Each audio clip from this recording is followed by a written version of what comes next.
We basically rebooted the global economy. We shut it down and turned it back on, and it's coming with a lot of messy frictions. You've got a ways to go to get to pre-pandemic employment. I'm against the view that we're in the roaring 20s and that we're going to leave a new era for U.S. growth. I think we're just back to normal. We do think it's transitory, but we also have to admit that there is a very fair chance that inflation will turn out to be sticky. If you step back and think about what's going on, it's very, very clear.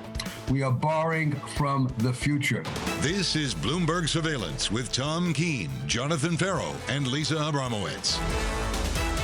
From New York City for our audience worldwide, good morning, good morning. This is Bloomberg Surveillance alongside Tom Keene and Lisa Abramowicz. I'm Jonathan Ferro. Equity futures up by almost 1/10% as we count you down to the payrolls report tomorrow. Tom Keene front and center. I think the biggest issue in global business right now, a vaccine waiver, a waiver on IP rights to those vaccines produced by several big pharma companies worldwide. That is where the U.S. support lies right now. It's nothing more than copyright. It's all there is to it, John. It's been a debate that's gone on forever, led by Merck. I think of the great Gordon Douglas, who ran all the vaccine programs at Merck over the years. Good morning, Dr. Douglas, down in New Jersey. But, John, I would say it's a huge, huge deal. And as you and I have discussed, Ricardo Hausman, the acclaimed Harvard economist, says it's real simple. Pay the drug companies for their research. Yep, but that is not the way things are progressing right now. Tom, we've got to ask some simple questions. Should we be helping lower middle-income countries get access to the vaccine? Absolutely. That has to be the starting position. Then we have to ask ourselves, what is holding back the supply of vaccine right now? Is it IP? Is it technical expertise? Is it raw materials? Is it supply bottlenecks? I think the optics around this story is pretty obvious, isn't it? The substance, far less so. Yeah, well, that's true, but mostly it's a conflation of fixed costs and variable costs, and somebody's got to help the fixed costs of creating these miracle drugs, whether it's COVID or, frankly, anything else. John, everybody agrees the system's been screwed up for years. Trump took a very different position than Biden. There's no question about that, but it's looking for a constructive solution, and you have optimists like Professor Hausman saying we can solve this tomorrow. Yep, and others, including Dr. Fauci, Lisa, saying if you go ahead with this, he's raised questions about it. Even if you think this could be effective, we could be talking about this through 2022. And before you even hand over the technology, it could be early 2023. Well, and the question is, what precedent does this set for the entire vaccination industry as well as just pharmaceutical in general? If there is a crisis, does this mean that the U.S. will waive the IP protections? What does that mean for investment in the biopharma space? There is a question here going forward, particularly about the mRNA technology of BioNTech, et cetera. The idea here that if you reveal the IP, does this allow some of the breakthroughs from other companies? And is this actually beneficial? I will say this, there's a question. Nobody wants to pay for this, yet the money is what drives the innovation. And this is the sort of tension that we have in the market today, I don't think anybody wants to be seen asking the tough questions either, Tom. I think that one single perspective has monopolized the moral high ground on this issue right now. And we can't marginalize legitimate questions on what has to be asked. Big questions. I think we should be celebrating what's happened in the last 12 months. A public-private partnership that has delivered a vaccine in record time. Look, we remember the skepticism of mRNA research and the ability to do this. The bottom line is, as you say, celebrate, John, is the home run delivery of this by drug companies centered mostly out of the United States of America. And that industry was founded on patent and copyright, intellectual right protection. And the question is, how do you structure a process so they get compensated? Everybody's on this side or that side, and nobody's talking about what's the process or solution. And I go back again to Ricardo Hausman, who says, look, there's a solution. Let's get to it. Professor Stiglitz joining us a little bit later this morning to weigh in on this topic. I understand he is euphoric about the decision of the U.S. administration. We'll have some questions to ask through the next several hours. I want to look at the price action just briefly. What an interesting market we're looking at in America. The S&P 500, 4163, up about 1/10% on the session. We are very, very focused on what is happening with real yields. Real yields are deeply negative, yet tech is not outperforming. The financials are. energy stocks are. Energy this morning, WTI 65.32 and down about 0.5%. Lisa, this is a nuanced market. Let's borrow Tom's phrase from earlier on in the week, and I think we've got a lot to talk about. It's nuanced, but it's not a snooze fest, and I think that perhaps that's the distinction to also borrow from Tom's lexicon. There is a question here, especially if you look at the inflation break-even rates, which are reaching the highest levels since going back to 2006. If you look at the 3-year rate, the idea here that people are pricing in inflation, but it's not representing itself in the absolute yields. If you take a look at what we're looking at today, 8:30 a.m., we get initial jobless claims. These have been very noisy. However, still perhaps giving some tea leaves ahead of tomorrow's payrolls report, which will be interesting. 12 p.m., I am actually really closely watching this. The House is holding a hearing on GameStop and all the volatility in markets around that.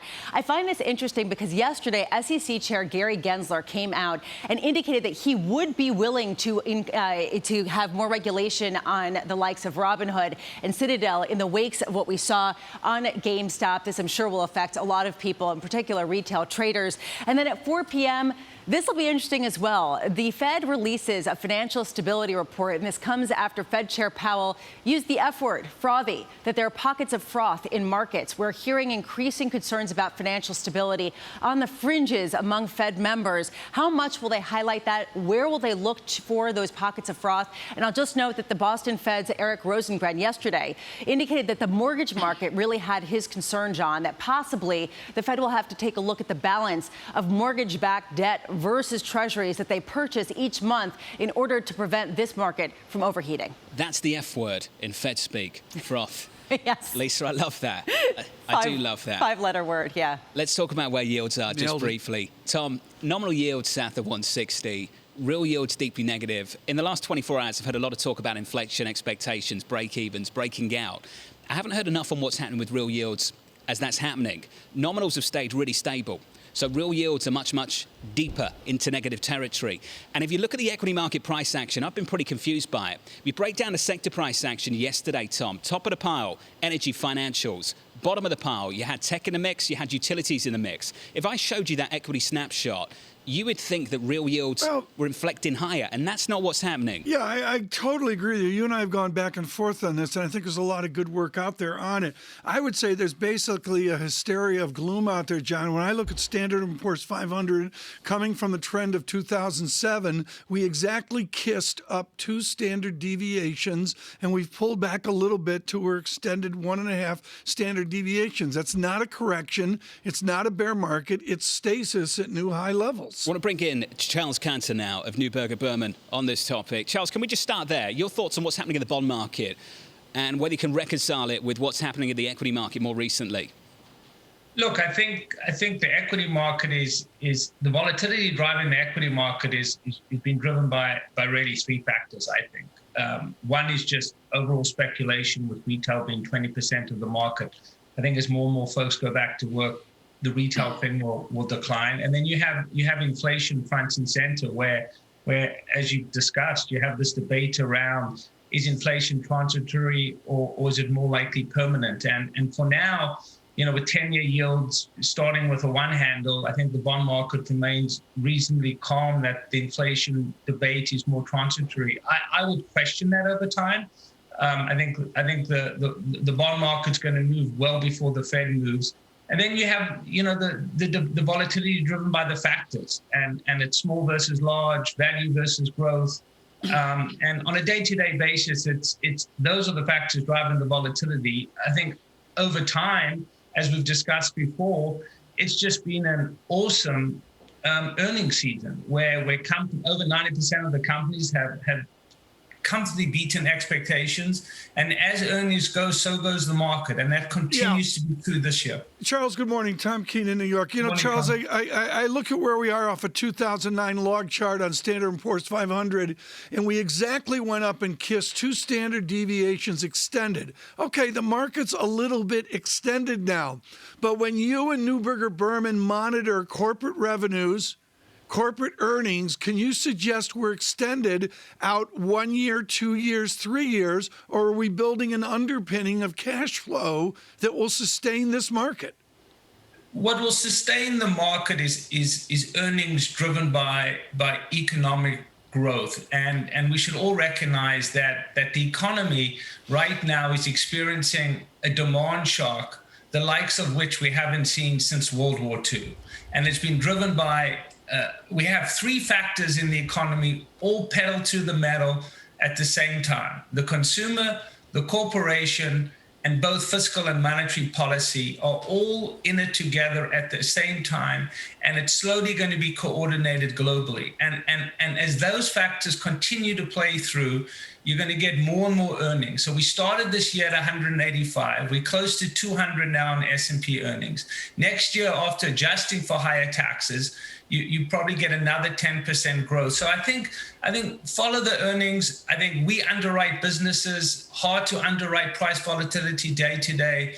But I think the demand shock's going to play out for far longer than people expect as corporations, consumers, and governments continue to behave in the way they behaved over the recent past. Charles, just real quick here. Leon Cooperman yesterday described himself as a fully invested bear. Are you on the same page?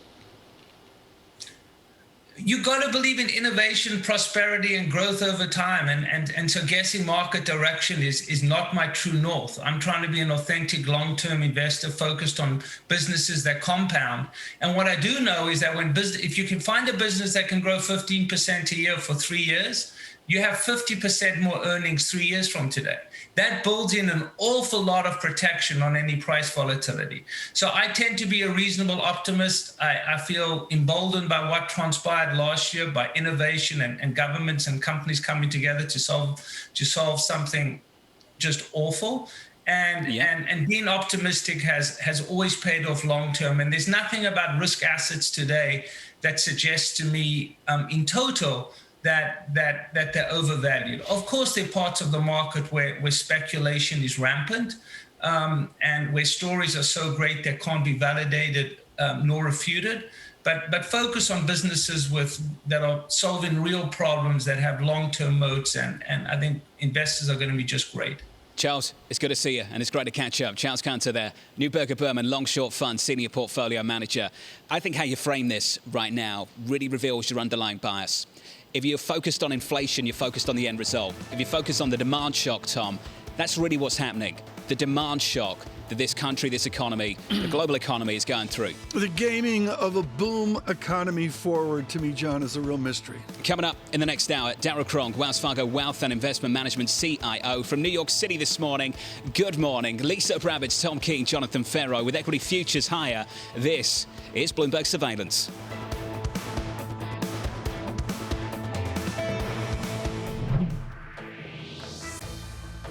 With the First Word News, I'm Rishika Gupta. President Biden says he's open to compromise on raising the corporate tax rate. The president has called on Congress to boost the rate from 21% to 28%, but he now says it doesn't have to be exactly what he says. Democratic Senator Joe Manchin has said he could support a 25% corporate rate.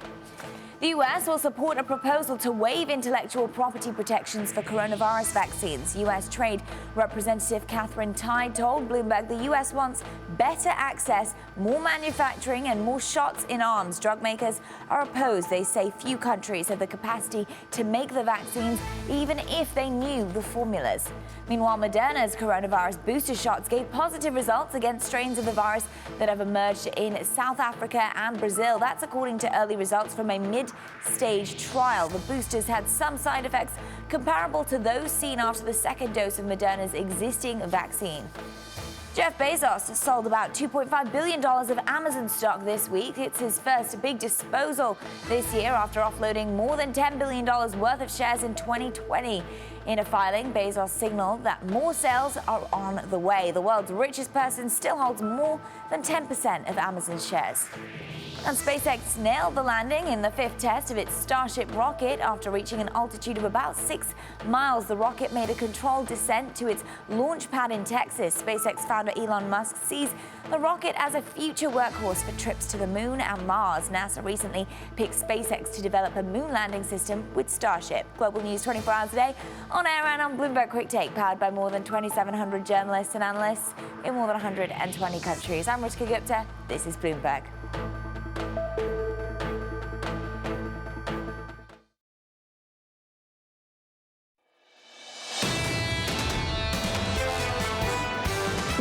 are ready to discuss how the US proposal for waiver on intellectual property protection for COVID vaccines could help achieve that objective. In the short run, however, we call upon all vaccine-producing countries to allow exports and to avoid measures that disrupt supply. It is the political hot potato of the moment. It's Ursula von der Leyen there, European Commission President, responding to a US proposal. From New York City this morning, good morning. Alongside Tom Keene, Lisa Abramowicz, I'm Jonathan Ferro. Is the price action right now? 41.64 on the S&P. We drift higher by about 4 points and advance a 1/10%. Yields unchanged on 10s, 157. Yields lower through the week again. In the FX market, 120.47, up 1/3%. Euro showing some strength.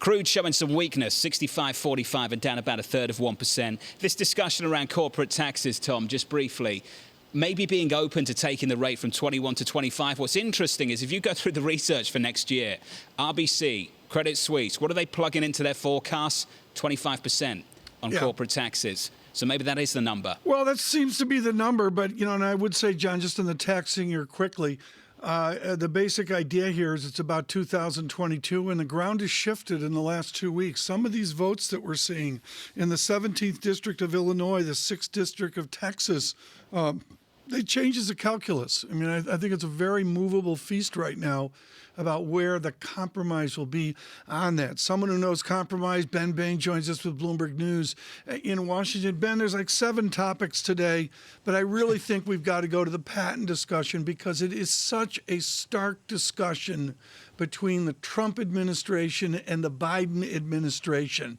How big is that political divide on how U.S. companies should be compensated for their intellectual value? How big is that divide in your Washington? Well, I think, it's night and day. I mean, this was, the Trump administration was against the idea of offering this waiver for IP patents.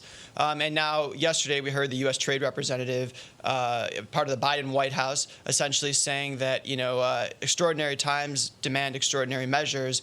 And indeed, there should be a temporary waiver, at least, for these patents. So it's really a complete reversal here.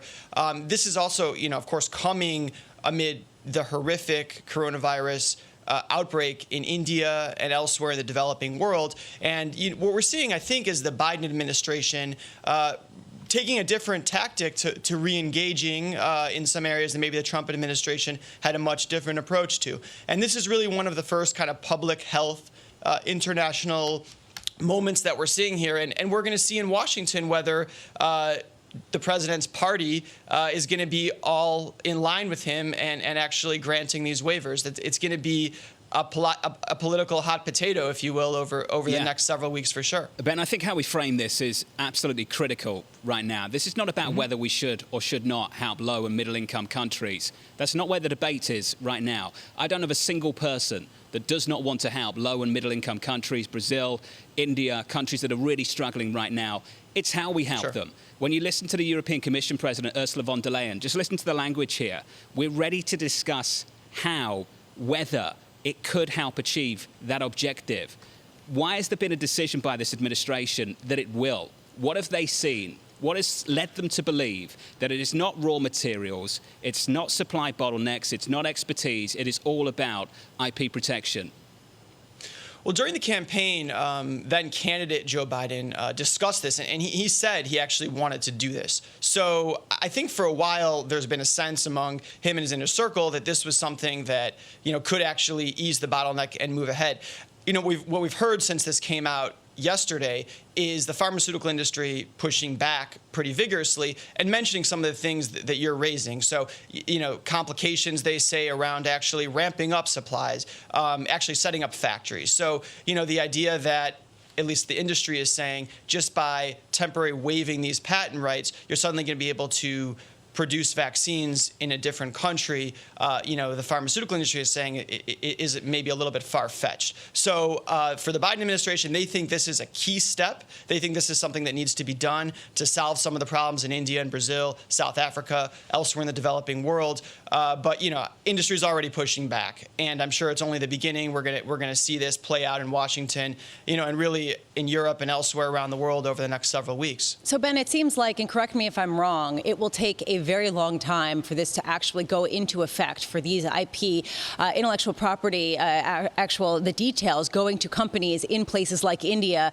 for production locally. So in the meantime, and do correct me if I'm wrong with that, in the meantime, is the U.S. materially ramping up their exports of existing vaccines that they have stockpiled for people who don't want to take it in the United States?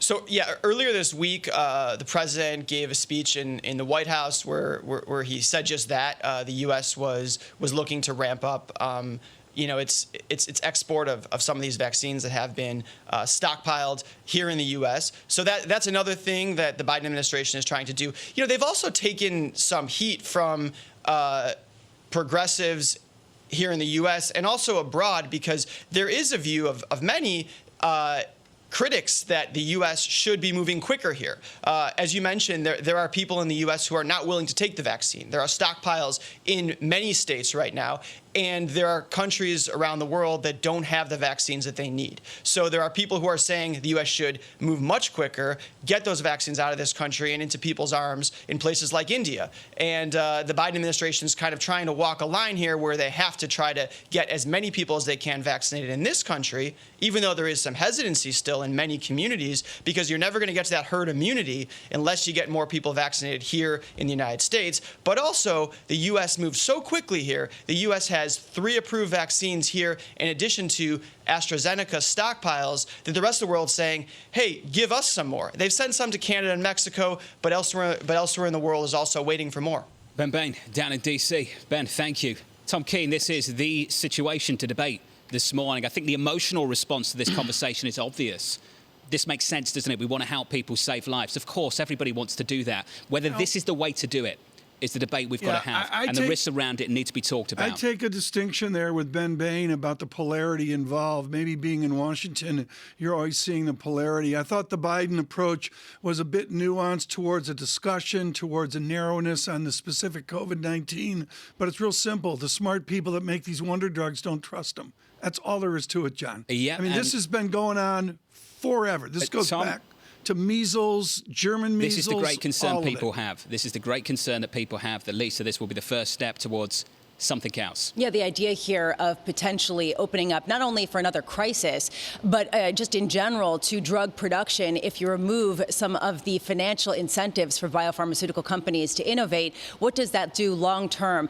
That said, the Biden administration has been very clear, John, saying that this is a one-off, it is a very specific situation and does not set a precedent. And frankly, the moves that you're seeing in the market seems to edify that people believe that for now, John. But what we've also seen over the last year, over the last 6 months, is that a vaccine alone is not enough. You also need the right policies.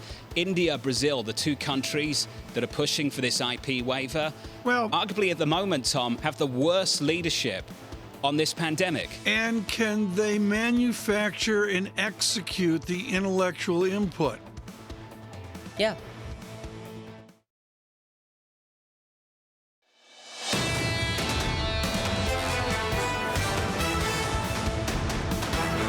From New York City for our audience worldwide, this is Bloomberg Surveillance, and here's the Thursday morning price action. Equity futures bouncing back by a little bit more than 0.1% on the S&P, up about 1/3 on the Nasdaq, on a Russell by about 0.4%.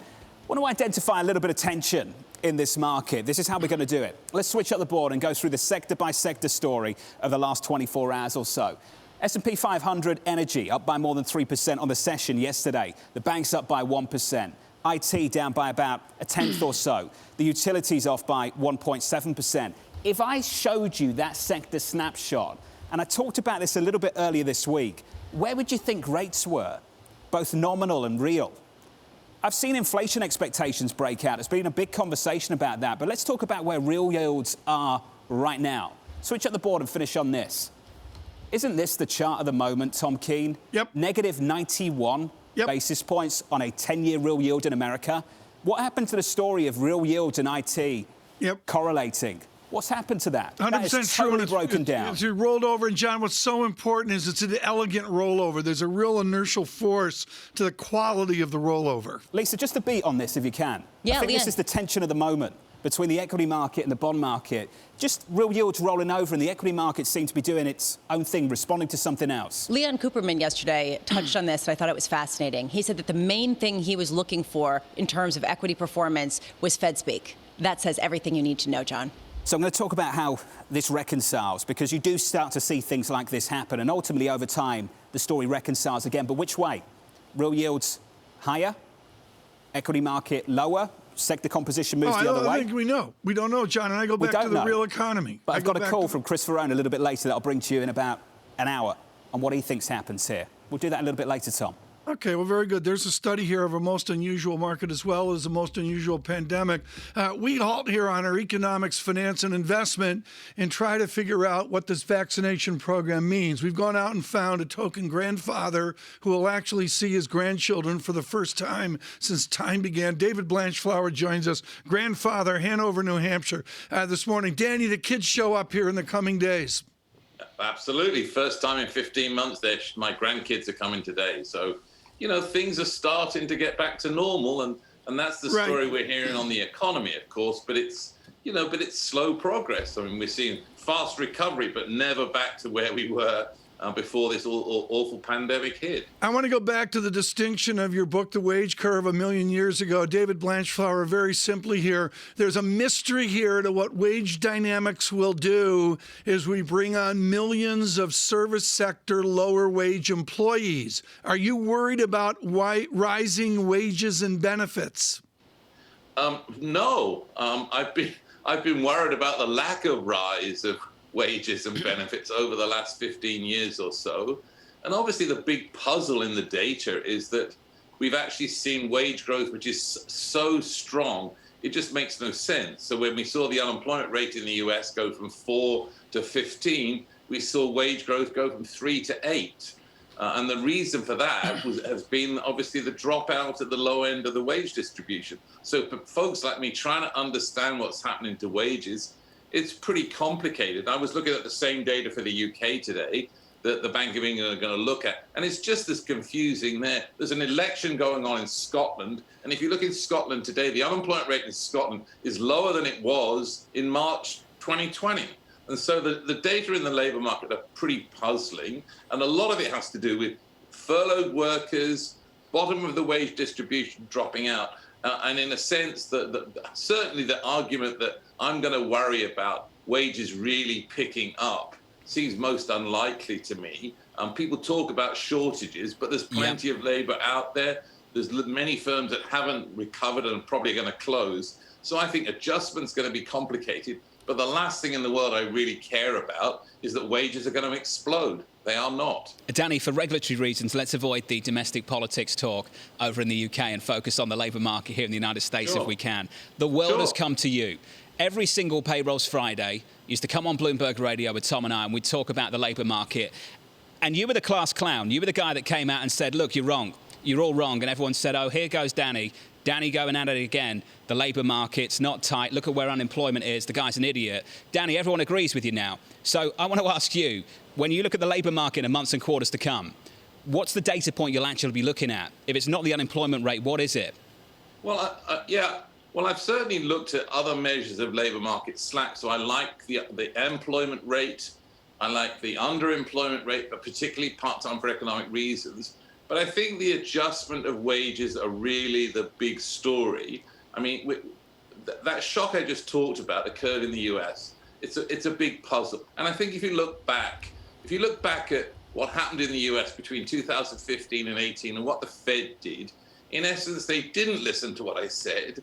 They said, oh, we're going to raise rates because of full employment coming. Wage growth is about to come. That didn't happen.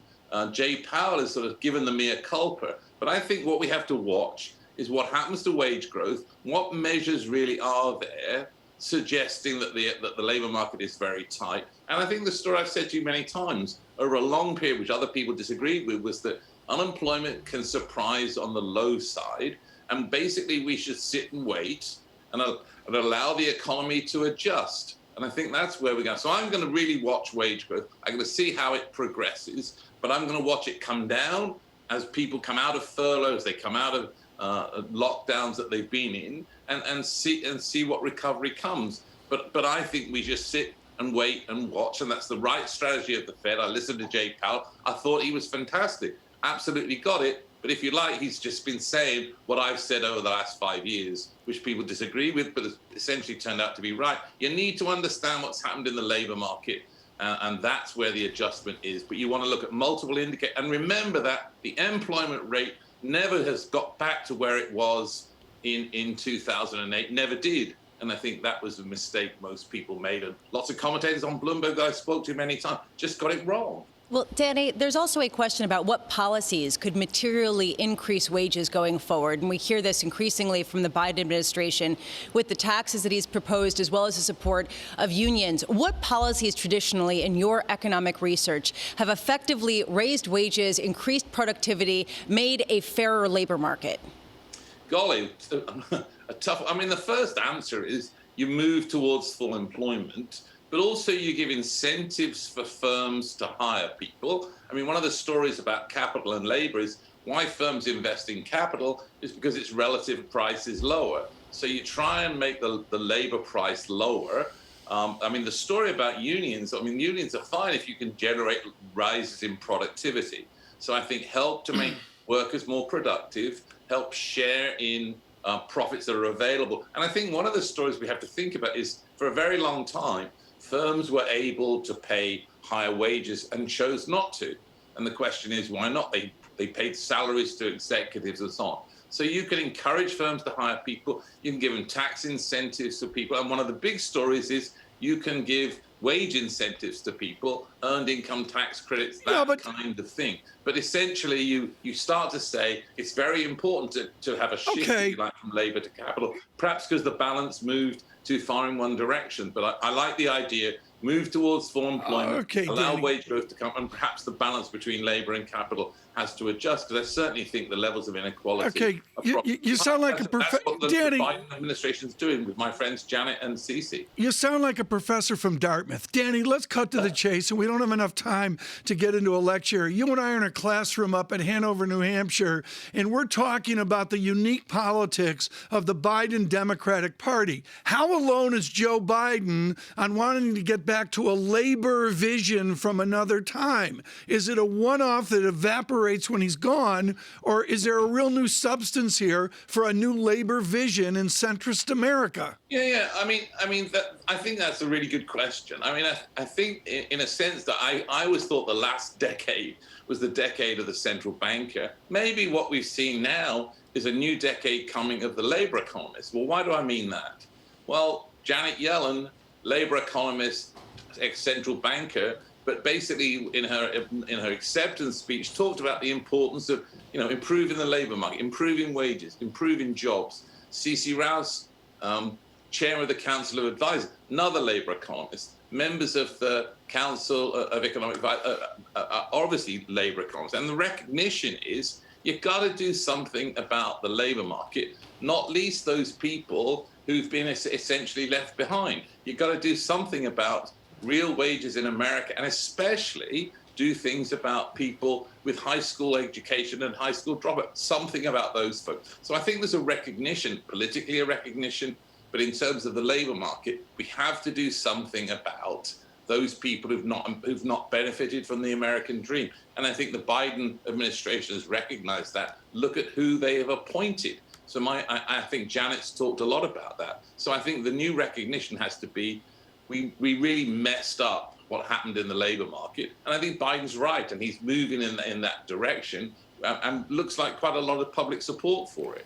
Danny, the world came to you on the labour market. It's great to catch up. Danny Blanchflower, Dartmouth Professor of Economics. Just to give you a flavour of expectations going into tomorrow.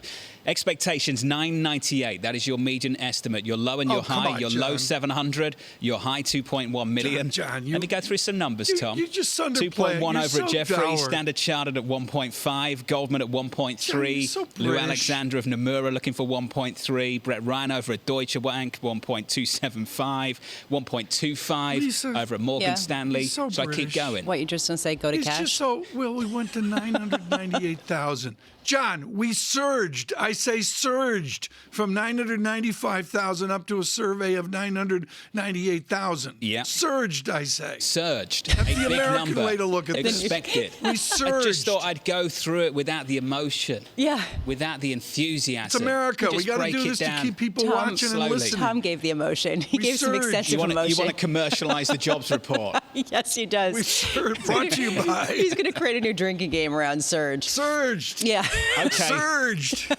There's going to be TFA absolutely this everyone. morning. Amazon I'm going to break. surged Coming lower. up, Dr. Jennifer Nuzzo, Johns luck going Hopkins to break. Center for Health Security Senior Scholar. The Jobs skill, the tactic, cratered. the strategy. Just keep talking. Thank Keep talking. 41.68 on the S&P, up Surge. 0.2%. Yields unchanged at 156.43 on 10s. Euro dollar pushing higher. Your euro stronger. Your dollar weaker. Euro dollar 120.46. Alongside Tom Keene, Lisa Abramowicz, I'm Jonathan Ferro on Bloomberg Television this morning. Good morning. This is Bloomberg Surveillance.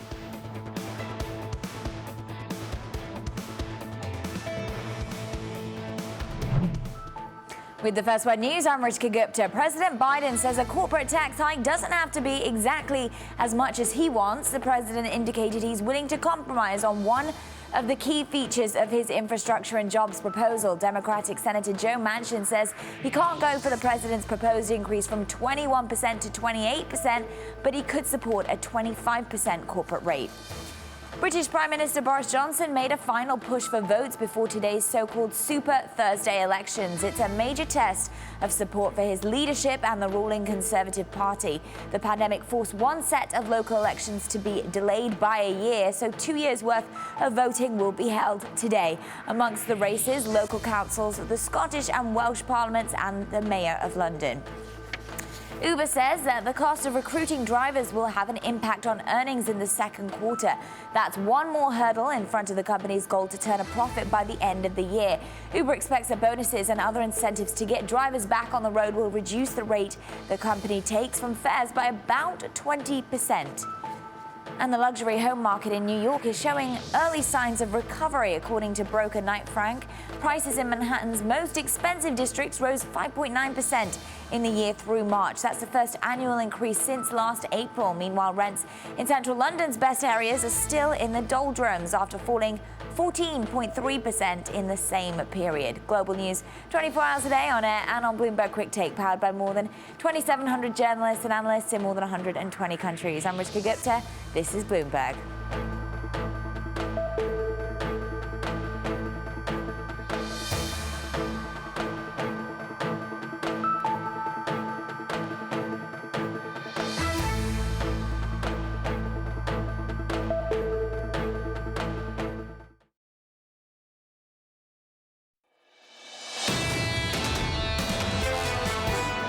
Just as this data is going to be coming out, we also are seeing strains in India that seem even more ominous than the South African one.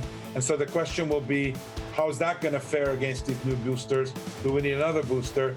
And look, lest people think that we're going to be stuck in this battle for a long time.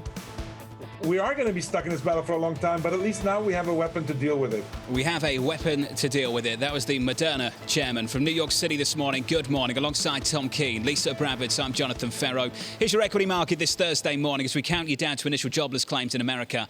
An hour and about 42 minutes away. Equity futures up by 6 points on the S&P 500 to 41.65. We advanced a little more than 1/10%. Yields unchanged at 156.43. Inflation expectations, break-evens breaking out just a little bit to new highs in the last decade or so. Even more on certain maturities. For the real yield, though, even more deeply negative. And that's at the epicenter of our market conversations this morning. Your nominal yield this morning, Tom, 156.43 on 10s. Yeah, the data here is really important. As John mentioned earlier, the dynamics on data here and into these claims at 8:30 and the jobs report tomorrow is really, really something. Right now in this pharmacy uproar, we get lucky. Jennifer Nuzzo joins us. She's been with us before with Johns Hopkins Center for Health Security. And Jennifer, I want to go to that moment in organic chemistry where you realized at Rutgers in environmental organic chemistry, oh, This is my recurring nightmare. Really, I bet I would be having this exact question. All of us. Hard. I mean, methyl ethyl ketone in organic was easy, and then I opened Morrison and Boyd up, and I said, these people are freaking geniuses. Let's go back. You're bringing it all back. Yeah, you know it all back. Let's go to the gross underestimation here of the geniuses actually manufacturing mRNA. They passed Morrison and Boyd, didn't they? They did, and thank goodness for it, because these vaccines are lifesavers, literally. Well, they're lifesavers, literally, but I think there's an underestimation here of those intellectual rights of those drug companies. How do we move from intellectual rights to the crying need to vaccinate India? Yeah, that's exactly the question. I mean, completely understandable. I think in the case of Moderna, the good news is that, the U.S. government, developed the vaccine, the IP on that, but it is an urgent situation for us to address because we do have a crying need. And it's not just in India. I mean, the situation in India is just staggering. Yesterday, they broke yet another record of, more than 400,000 cases. We know that that's probably a gross underestimate of the number of infections that are occurring, nearly 4,000 deaths in a single day. But we're also seeing staggeringly high case counts and case acceleration in a number of other countries that are, ill-equipped to handle it themselves as well. So we have to figure this out. There is an urgent need for vaccines across the globe, and we just simply don't have enough. We need to make more. So we need to figure out whatever path is possible to making more vaccines as soon as possible. That's the only way we're all going to feel normal about this situation, even as we roll out vaccines here in the U.S. We've got to make more. That's the conclusion, without a doubt. That's the starting position. So, Doctor, let's try and ask the right questions. At least that's my job. What do you think is holding back vaccine supply? And do you think IP protection is the biggest obstacle to that? I don't think there's any one big obstacle. I think there's a series of lots of small obstacles. It appears that IP protection may be one of the issues. I think we really need to have a detailed analysis of what the issues are. We also know that shortages of raw materials are an issue. We urgently need a situation where we can track this at the global level to understand where the raw materials are, to get countries to stop hoarding whatever they have. I think actually more transparency in the global supply chain would help some of those hoarding tendencies. But we need to do this in a concerted way. I mean, this whole each country go on its own in order to vaccinate its own population is really not sufficient in a global pandemic, because what we have now is a few countries that have more than enough vaccines for its highest risk population, and most countries having not even close to enough to vaccinate even its healthcare workers who are putting their lives on the line every day. So we need to figure out something, and just the current amount of vaccine we have is not sufficient to address the most pressing needs. Dr. Nuzzo, let's try to strip out the political noise here. How much is the IP issue a distraction based on the length of time that it will take to get through and actually affect the pandemic as we know it right now, versus looking at the stockpiles that places like the United States has and deciding how much the U.S. ought to be shipping out while also making sure that its population is covered? Yeah, so we need to do all of it is really the thing. I mean, we need to make more, but making more, even, IP issues or not, is going to take time. So we have to think about how we're going to use the vaccines that we have. And, I think it is great that we've made so much progress in vaccinating adults here in the U.S. This is bringing down our case numbers, and I expect we will continue to see case declines over the coming months. Israel and the UK, their case numbers are way down, and I expect that we will get there. But the question is, what do we do with the other vaccines? Do we keep it for ourselves? Do we start using it in our kids? These are tough questions when we have such urgent needs across the world. Maybe now is not the time for us to be vaccinating low-risk populations. Maybe we can share some and come back and do that. We need to figure this out. I don't have all the answers, but I do think that our failure to answer these questions is what's not ending this pandemic. Jennifer, I got one final question. I just figured out that Morrison and Boyd's 6th edition cost $228, which is enough to start drinking early. Look, Jennifer, what's so important here, seriously, how do we move an mRNA vaccine with cold storage over to Mumbai or rural India? To me, that's a fiction. It's actually not. And the reason why I can say that is that we have used vaccines that require ultra cold chain conditions in low resource settings. Like the Democratic Republic of Congo used a vaccine that requires cold storage, to address its Ebola problem. So it is not it is not a challenge, but it is one that has been worked on before. John, this is a problem. Every time Dr. Nuzzo's on, I learn something. Every single time. I'll try harder next time not to do that. Doctor, before you run, I think we've got to tackle an important domestic issue as well. 2.13 million vaccines per day. That's the average over the last 7 days. When are they going to show a little bit of confidence about what vaccinated people can do? Let's do it now. I mean, I was saying just before I came on, I'm fully immunized as of Friday, and I'm, plan to take advantage of that and, go out and do more things that I have done for the last year. I think we have to talk fairly about vaccines, that they're our pathway back to freedom, for sure. And reclaiming those freedoms seems to be the big objective. Doctor, it's good to catch up. Jennifer Nuzzo there, Johns Hopkins Center for Health Security, senior scholar. The debate at the moment, Tom, there's two of them. Well, it's true at the moment. I mean, this is a real swirl, John, but I would bring it back into what we're talking here of the markets and of jobs as well. This is, we forget, John, it's a boom economy. All of us, I'm as guilty of this as anyone. How do we perceive 7, 8, 9, even 10% economic growth? We have no history of understanding that. It's a demand shock that we've got to work our way through. Can supply meet that demand? And on labour shortages, I wonder what difference it would make if we gave the people who had been vaccinated a little bit more confidence to go back to work, Lisa. I wonder what it would mean if we gave the hesitant a little bit more confidence to say this is what you can do if you're vaccinated. And kids getting back to school. I was at McDonald's at lunch yesterday, and they were stacked up waiting to get into the restaurant. Any story that starts with I was at McDonald's, just disregard. I just know didn't happen, apart from one time at Liverpool Street with you and I a long time ago. That's a photo opportunity. Coming up from New York City. More to come. Your equity market positive. This is Bloomberg.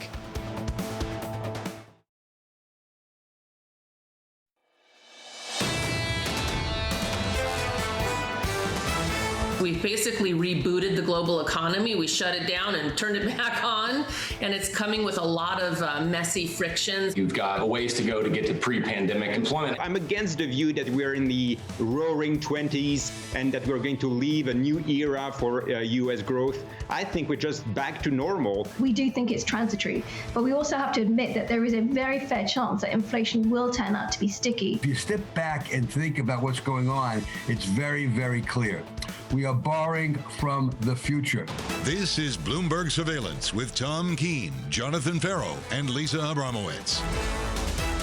Getting closer to Payrolls Friday from New York City this Thursday morning. Good morning, good morning. This is Bloomberg Surveillance live on TV and radio alongside Tom Keene and Lisa Abramowicz. I'm Jonathan Ferro. Your equity market shifting higher by 3 points on the S&P. We advance almost 0.1%. We need to talk about IP waivers on COVID-19 vaccines down in D.C. We'll do that later this hour. Tom, we've got to talk about this market too. What a fascinating moment for the bond market. Yeah, the last hour really drove into the drugstore. We'll do that later, as John mentioned. John, the market is absolutely original, and I'm going to go back to the partition you made yesterday between the financial dynamics, the inflation rate dynamics, and also the real economy dynamics. To me, the massive mystery is the real economy in September or December or, say, March of next year. The D word, deceleration. In the meantime, we're confronting what in the bond market? Real yields deeper into negative territory. In the equity market, a tech story that's struggling to get a bid, even with blowout numbers, and a negative real yield, Tom, that's heading the other way. I looked at the charts this morning. The standard, John, I went to the Standard & Poor's 500 instead of the Dow. I congratulate you for that. I'm proud. It's not even down 2%.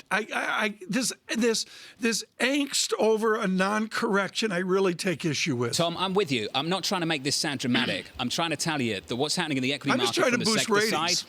Keep going. On the sector side, financials, energy, that's where the outperformance was yesterday. At the lower end, utilities really underperforming. And I can't reconcile that with what was happening with real yields. Real yields were heading the other way. Inflation expectations were building. The nominal was stable. And real yields were heading south. And we got a good guest coming up on this, but it's a soup right now. It's a bouillabaisse, as the French would say. Perfect accent. Oh, my God. Honestly.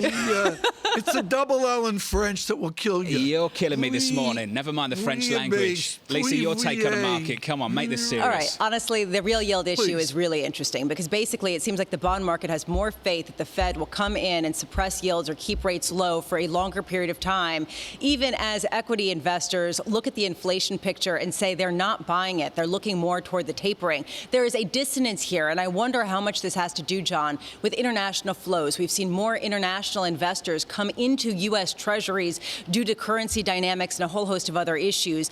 But I wonder how much that's leading to these distortions that do not make sense. The narrative does not make sense in the market right now, John. Just getting some headlines out of the Bank of England. The Bank of England is slowing the pace of weekly bond buying. Andy Haldane, though, voted to reduce the stock of purchases. The chief economist over at the Bank of England, now the outgoing chief economist over at the Bank of England, voting to reduce the stock of purchases. They're slowing the pace of weekly bond buying, Tom. That's the headline just coming out of Threadneedle Street this morning. I take massive issue with them. BOE says projected inflation rise likely to be temporary. I can't have a sip of the morning beverage here if it's temporary. Temporary, transitory.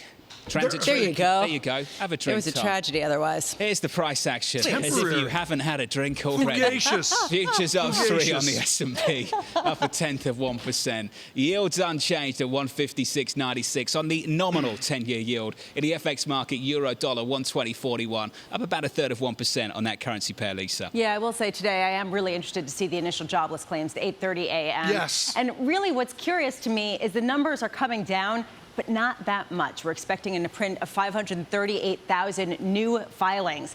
Again, this number has been messy. It has been unclear. Still, how much does this indicate true slack in the labor market? People who are out of the workforce perhaps contributing to the supposed labor shortage that a lot of companies are talking about. 12 p.m., the House is going to be hearing something about GameStop and the volatility around markets having to do with Reddit traders.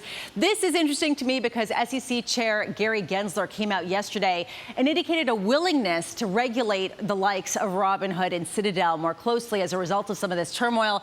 A lot of people watching this really closely for a lot of reasons. And 4 p.m., the Fed is going to release a document on financial stability. This is the F word of the day. That is froth. Yes, John, I'm doing this just for you. The idea that Jay Powell did recognize that there are pockets of froth in equity markets. The idea that, or not just equity markets, but elsewhere as well. He sort of discussed how they are keeping an eye on this, and Eric Rosengren pinpointing the mortgage market in particular. This, to me, could be, John, what's behind the dissonance that we're seeing in markets, with caution reigning supreme here, even as you see the bond markets very much steady as they go, and then real negative yield going even further into negative territory. The question to me is, how much are equity investors expecting the Fed to try to curtail some of this supposed froth that some people say could be in equities? Lisa's F word for the Fed speak, froth. And not the other one that you might be thinking of this morning. Tom Keene clearly had a fantastic Cinco de Mayo yesterday evening. For many reasons, I think that's obvious this morning. Having a look at Moderna, the numbers just out, Tom. Let's go through those numbers. First quarter product sales, $1.7 billion from sales of the COVID-19 vaccine. First quarter revenue, $1.9 billion. The estimate, 2.228. Just some of the headlines coming out of Moderna this morning. And, you know, on the flow here, we've got to get to our guest here, but look at the Bank of England forecast for growth. And again, John, I'm going to go not one quarter, but extend it out. You've got an average blend off the top of my head of 6% plus for United Kingdom economic growth. That's stunning. Yep, 7.25 for 21, 5.75 for 22. Are you just on repeat this morning? No, I'm being fugacious. Fugacious. We had a viewer, Liz, call in and say that's another word for transitory. Okay, all right. Shall I get to Daryl Cronk? Please, he's fugacious. Do that now? Okay, Wells Fargo Wealth and Investment Management CIO, Daryl Cronk, wondering what program he's just joined. Daryl, thank you for being with us, sir. Can we go to the market story this morning, which is deeper real yields and a slightly confusing sector composition story in the equity market? What's your read on it at the moment, Daryl? Yeah, I think you guys are right on top of it as usual. The real yield story is the story, negative 90 basis points on real yields. Investors should not stand for negative 90 basis points of real yield. So naturally, that's going to be positive for risk assets. It's going to push money into equities. It's going to continue to push money into commodities. I mean, a year ago, you had crude oil at 25, today it's 65. A year ago, lumber prices were $300. Today, they're $1,500, right?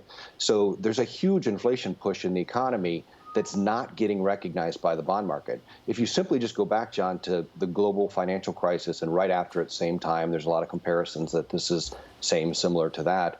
You had positive 50 basis points real yield. Today, you've got negative 90 basis points with a ton more fiscal stimulus, an economy that's going to come back quicker, and an output gap that's going to close faster. I look, Daryl, at the dynamics right now, the bond market where it is.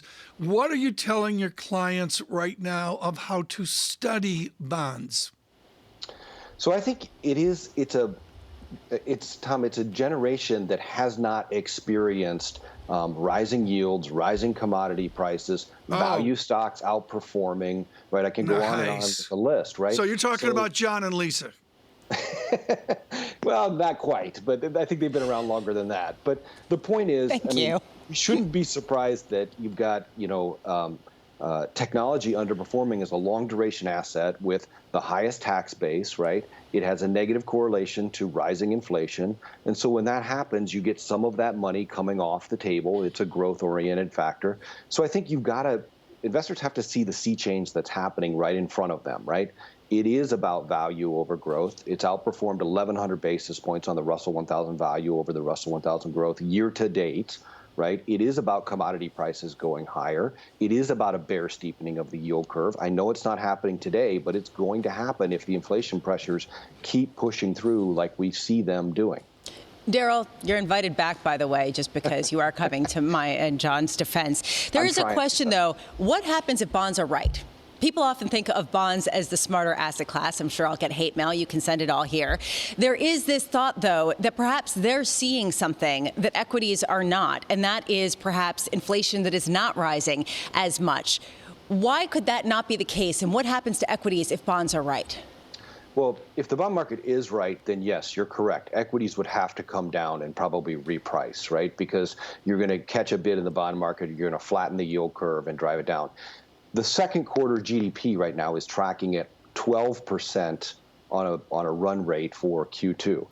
I just don't see how that's not getting reflected in. Some people are calling for peak GDP, but there is so much liquidity in the system, right? There's $2 trillion sitting on S&P balance sheets. There's $4.7 trillion sitting in money market funds, and there's almost $16 trillion in commercial bank deposits sitting out there. That money has to go somewhere. It will go somewhere, right? And that's going to continue to push inflationary pressures higher, notwithstanding supply chain pressures and everything else we talk about. So it is possible, but I still would contend the bond market actually right now is not getting it right. Daryl, got to leave it there. Daryl Cronk, Wells Fargo Wealth and Investment Management CIO. Terminal subscribers responded to that debate. We are the smarter asset class, Lisa. You don't need to look around any corners to see that. No, but John, thank you. I like that a lot. But John, what Daryl brought up there is really important. I took the Bloomberg sub-index of commodities today. Yeah. The agriculture index is a moonshot, up 70% plus since the beginning of April. I don't know what that signals, but there it is. It's not just ags, it's energy too. It's base metals as well. Fair. All fired up, Lisa. The idea here, though, is that the bond market, if you look at the break-even rates, they are signaling the Fed is correct, that this is transitory. Go ahead, Tom. That basically, if you look at near-term inflation rates, they are the highest that they have been going back decades relative to 10-year Treasury, 10-year rates. This is interesting. Yes, transitory. John, transitory. can I rip up the script? John, is BOE, boring. This is not boring, is it? I'll recap the Bank of England for you, Tom. There's a difference between cutting the pace of something and cutting the stock, the target of an asset purchase program. So they're slowing the pace, which essentially extends the duration of the program, maybe by about a month, but the overall purchase target remains the same.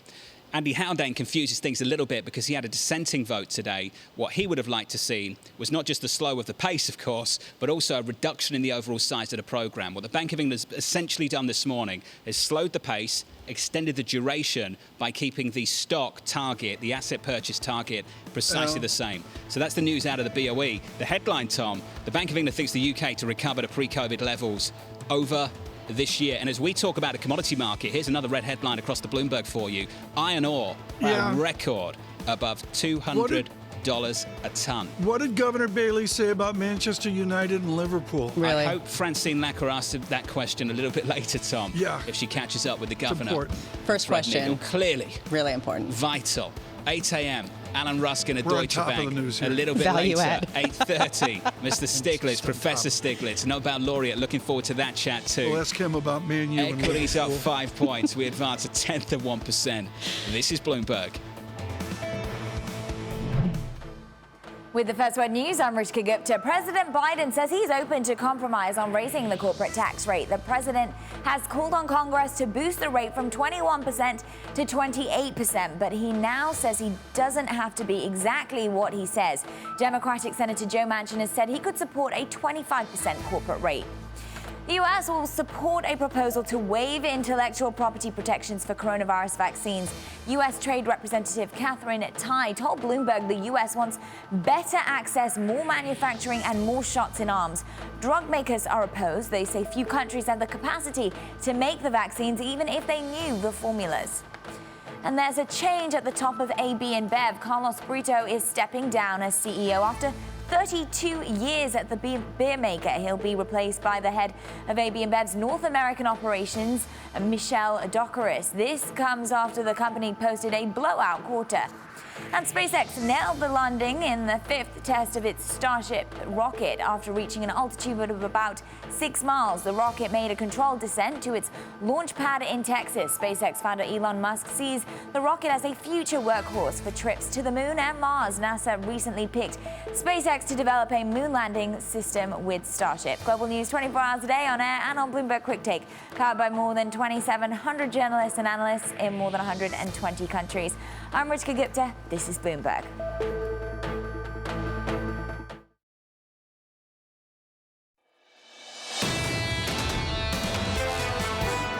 I'm open to compromising, yes. It doesn't have to be exactly what I say, but to suggest that, which some of the folks are suggesting, and I'm going to meet with Republicans next week when they come back, and seriously meet with them, I'm willing to compromise, but I'm not willing to not pay for what we're talking about. I'm not willing to deficit spend.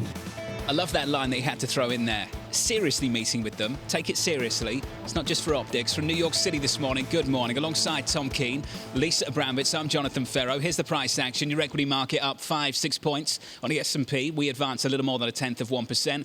Commodities, the story at the moment, 65.29 on WTI.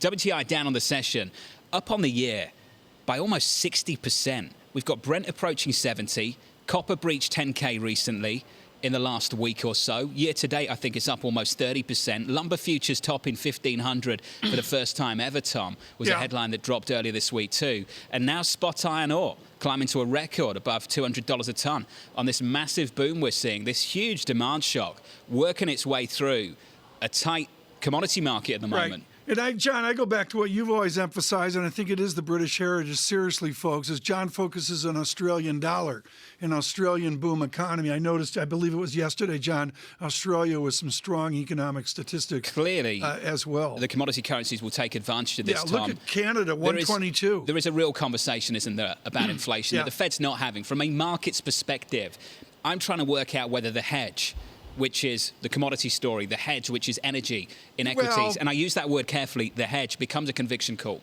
becomes a conviction trade. Whether this is just a hedge in tips, etc., and it becomes a conviction call in a bigger way. And just shout out to Jeffrey Curry of Goldman Sachs, who's just nailed this call. I mean, he's just, he took a swing at it and said, we're going to go higher. And he did that. Just because of time, let's get right to it. With Jack Fitzpatrick, there's 14 things to talk about of his Washington, including the brawl last night between the Washington Capitals and the New York Rangers. We'll skip that. Jack, I want to go to the unspoken, which is all the first 100 days, a malarkey of people like you. How have the first 100 days of Citizen Trump gone? Of Citizen Trump, not well. I mean, we're seeing a ton of statements from him that he would probably like to put on Facebook and Twitter that he can't and won't be able to for at least the foreseeable future, depending on how things go in the next 6 months on Facebook.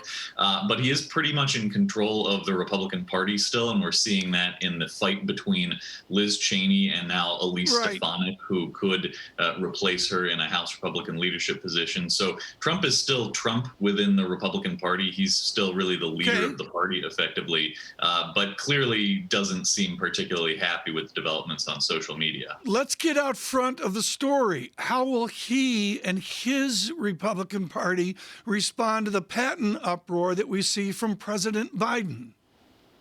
The Republicans typically are pretty skeptical about the patent vaccine waiver issue. There have been complaints from the pharmaceutical producers. I'm not sure exactly how Trump is going to drive that. Right now, Republicans are the minority party, and a lot of the power on this decision is in the hands of Biden and the Democrats. And there was a push from the progressives, from Sanders and Warren and those types, to get this waiver.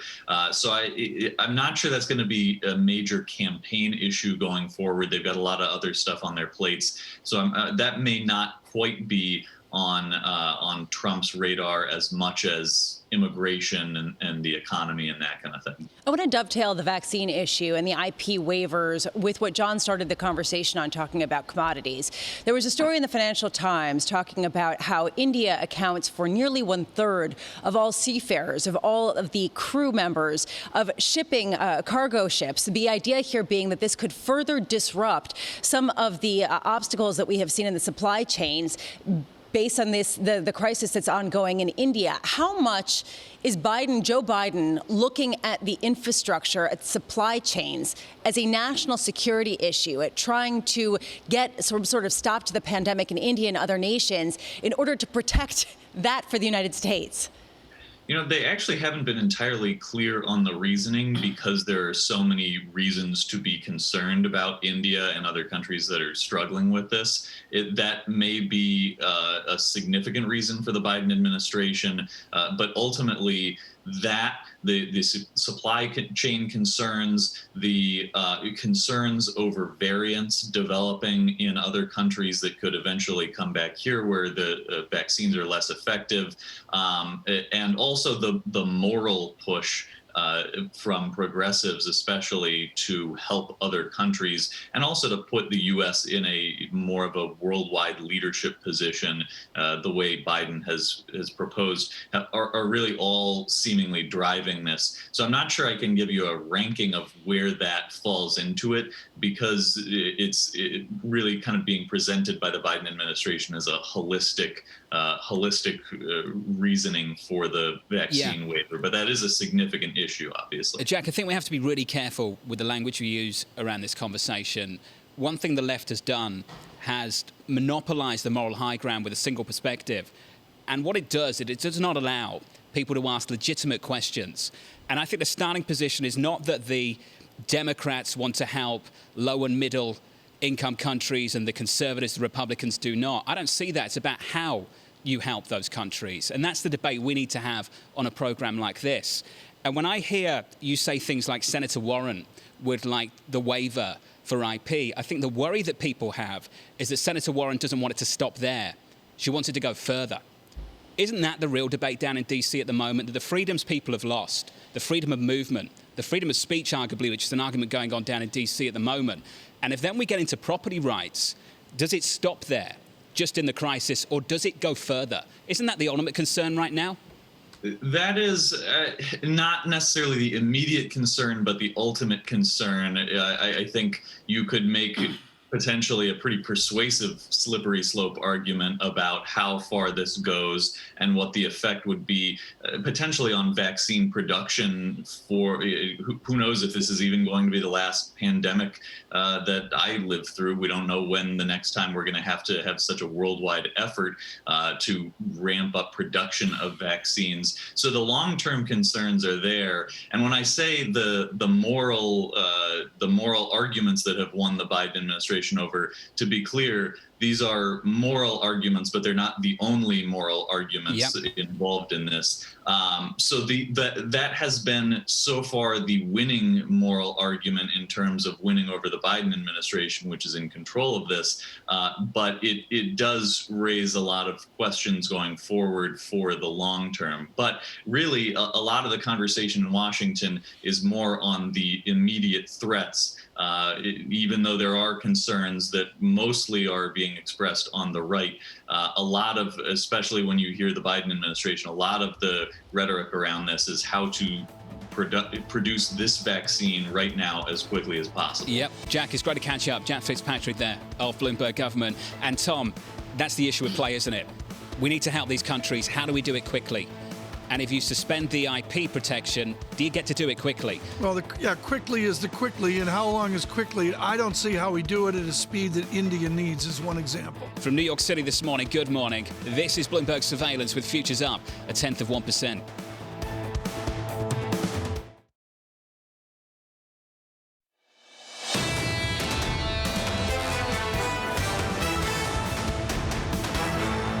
From New York City for our audience worldwide, this is Bloomberg Surveillance Live on TV and radio. Tom Keene's got it in his head that he needs to do something about the ratings of this program. I tell you what, Tom, if we could take the commercial break live, the ratings would go through the roof. Equity futures right now on the S&P 500, 41.64. No, none of us would want that. Up about 0.1%. On the Russell, we're up about 1/3. On the No, Nasdaq, Dow quote. up about 0.16. Dow up 42 points. Thanks for that, Tom. I tend to skip it, but I'm pleased you tend to do it for us as well. Switch up the board and get to this. I'm looking at this chart this morning. Take something growthy, copper, and compare it to something defensive, gold. It's the copper-gold ratio. And that's been breaking out again recently, and this is what Chris Ferrone of Strategas is looking at too. So if you take the equity market, energy doing nicely, banks outperforming, tech underperforming. Feels like a growthy story, doesn't it? A cyclical pickup. You see that in this ratio too. Where you don't see it, though, more recently at least, is in the bond market. So let's finish on this. 2s, 10s, 30s in treasuries. Yields right now unchanged at 157. Your 30 at 225. Up almost a basis point or so. So what's going on? And how do we reconcile the tension? And Tom, Chris Ferrone has the call. Chris thinks, actually, elsewhere's right and yields need to break out higher again. We've settled down and we're primed now for another move higher. That's just one of the calls out there, Tom. There will be others too. Yeah, my observation, John, is your wonderful chart for radio. The chart is copper versus gold. And I love, John, how you use Chicago copper there. You don't use LME copper there. It's good that you use Chicago copper this time around. I appreciated that. I do that because I didn't use the Dow, Tom. That was just for you. HG, it's chemistry, like Morrison and Boyd. HG. I see it. I know. I understand. HG. Okay, we're done with this. I feel like we're so done. We're way done. I feel like we're done on a series of fronts here. I was done like an hour and 31 minutes ago. Morning, Romain. All right, we're going to keep the ratings going here. Let's take a look at some of the movers here in the pre-market. Hey, look, guys, you've been talking about this a little bit earlier here, but obviously this decision by the Biden administration to back this waiver at the WTO, having a little bit of a knee-jerk reaction here in the pre-market. You're seeing Pfizer shares down about 3%, around 38.76. But it's interesting, when you look at some of the sell-side commentary here, they really talk about this idea of diversification. And you talk about a company like Pfizer, which is well diversified. It has certainly gotten a big benefit here from the COVID vaccine. But this is really going to amount to a speed bump at best for Pfizer, and that's assuming that this waiver actually goes through. A lot of analysts actually don't think it's even going to make it to the end of the pipeline here. But then you take a look at a company like Moderna. This is a company that came out with earnings this morning, reporting about $1.9 billion in sales. Almost all of that, about 1.76 or so, is from the COVID vaccine. So this is a big deal for a company like Moderna.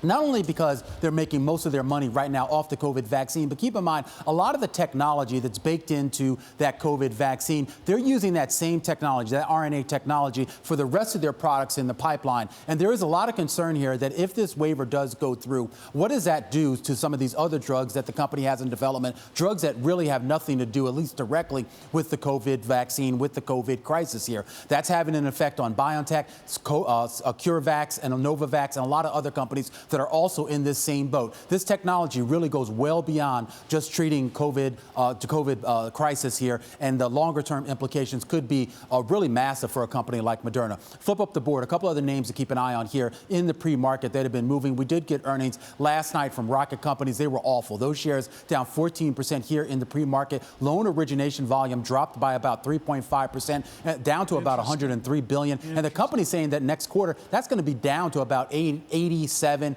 to 82. And Romaine, this goes back to billion. what we heard from the banks. I mean, loan demand is not there. And this is a big issue because we know how resilient it's been. And there's been, everyone's basically said, look, the cliff is coming. This can't last forever. Now, whether rocket companies is symptomatic of what's going on in the broader space or whether this is just about rocket companies, who knows? But the expectations were high here for this company. They're high for a lot of other companies in this space. And right now, it doesn't seem like they're going to be meeting it. So let's see if that feeds in to the home builders. Let's see if that feeds in to something like lumber prices. Who knows? It could take a while for that to trickle through, but keep an eye on those names. And just real quickly here, PayPal did actually report a very good volume growth, up about 50%. Those shares up 5% pre-market. Fastly going in the opposite direction. Big beneficiary of the COVID crisis, down 18% here in the pre-market. Romaine Bostick, thank you so much to close this afternoon. Right now, and this is really, really an important moment, David Stubbs joins us with JP Morgan Private Bank with a view on what you should be doing in the equity markets. Our theme today is clearly the oddities of bonds and equities. And David, I'm going to go to one single sentence within your important report. We expect growth to stay strong. To me, this is the money debate right now. Do we get persistent, buoyant economic growth into next year or not? Discuss that, how you fold in Bruce Kasman's work at economics into what you do at Private Bank.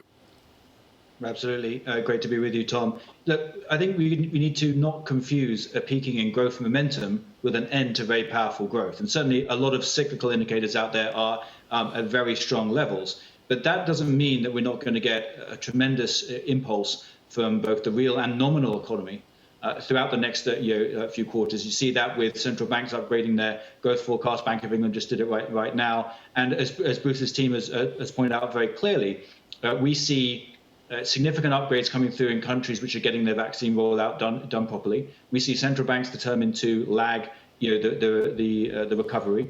We see impressive fiscal policy support as well. And you put those three things together, it all adds up to tremendous earnings growth, which means we believe the equity market can make new highs despite it being obviously very buoyant in the last few months. So, David, what are 10s doing south of 160 in the Treasury market? Sure. I think firstly, momentum and being overstretched works in the bond market as well as the equity market. You had one of the worst quarters in fixed income of all time in the first quarter. You've also had, I think, a lot of foreign buying, especially from the Japanese, given the hedge yield is now quite attractive, and they just rolled over into new financial year, which often drives some flows there as well. But we would agree with the fact that it's not going to stay here for long. We have a target of around 2% about 12 months from now. It'll be a bumpy ride up there for sure. But absolutely, we believe that both the yields are going to rise and curves are going to steepen. One of the reasons that we absolutely do like some of the cyclical plays, including financials. Just to build on that, where does the growth picture fit into this? And I don't mean the cyclical growth, I mean growth equities, David, because what we've seen play out over the last week or so, real yields further into negative territory, and tech has not been the outperformer in the way that some people might imagine. Why do you think that is? John, I think firstly, tech is a massive overweight in a lot of portfolios. Almost every portfolio I see across private banking clients around the world has a lot of those mega cap tech names. So I think this is not a place for incremental capital to go for a lot of people. That's a first place. I think also there is a question mark over regulation in the US. We are fairly sanguine on that because we've done a sum of the parts model, and we believe absolutely, even in an extreme scenario where they start to talk about breaking up these companies, we still see some value there. And also, I think that it's just so clear to people that we are now sustainably exiting this pandemic. The US and the UK are leading the way. Europe is going to be swimming in vaccines in the third quarter. That story is still very much ahead of us. A lot of that points to some of the best opportunities on a tactical basis not being in mega cap tech, even though we still like it for the future for sure. There's a question about commodities as well. We've been talking about the incredible rally that's causing certain assets to surge to record highs. We've seen the best start to the year in a very long time, possibly in records going back to 1970, depending on what index you use. Given that, where do you see the potential opportunities? Because I know that in your recent research, you said you're starting to be selective. Yes, absolutely. I think that firstly, if you buy broad commodities, you're often taking things which are seen as defensive. As John started the show with copper over gold. If you buy like a broad basket of commodities, you're getting some of the gold as well. We absolutely are positive on industrial metals. They've done well. We think they can do further based on tight inventories and a range of secular forces which should power them beyond this cyclical upswing.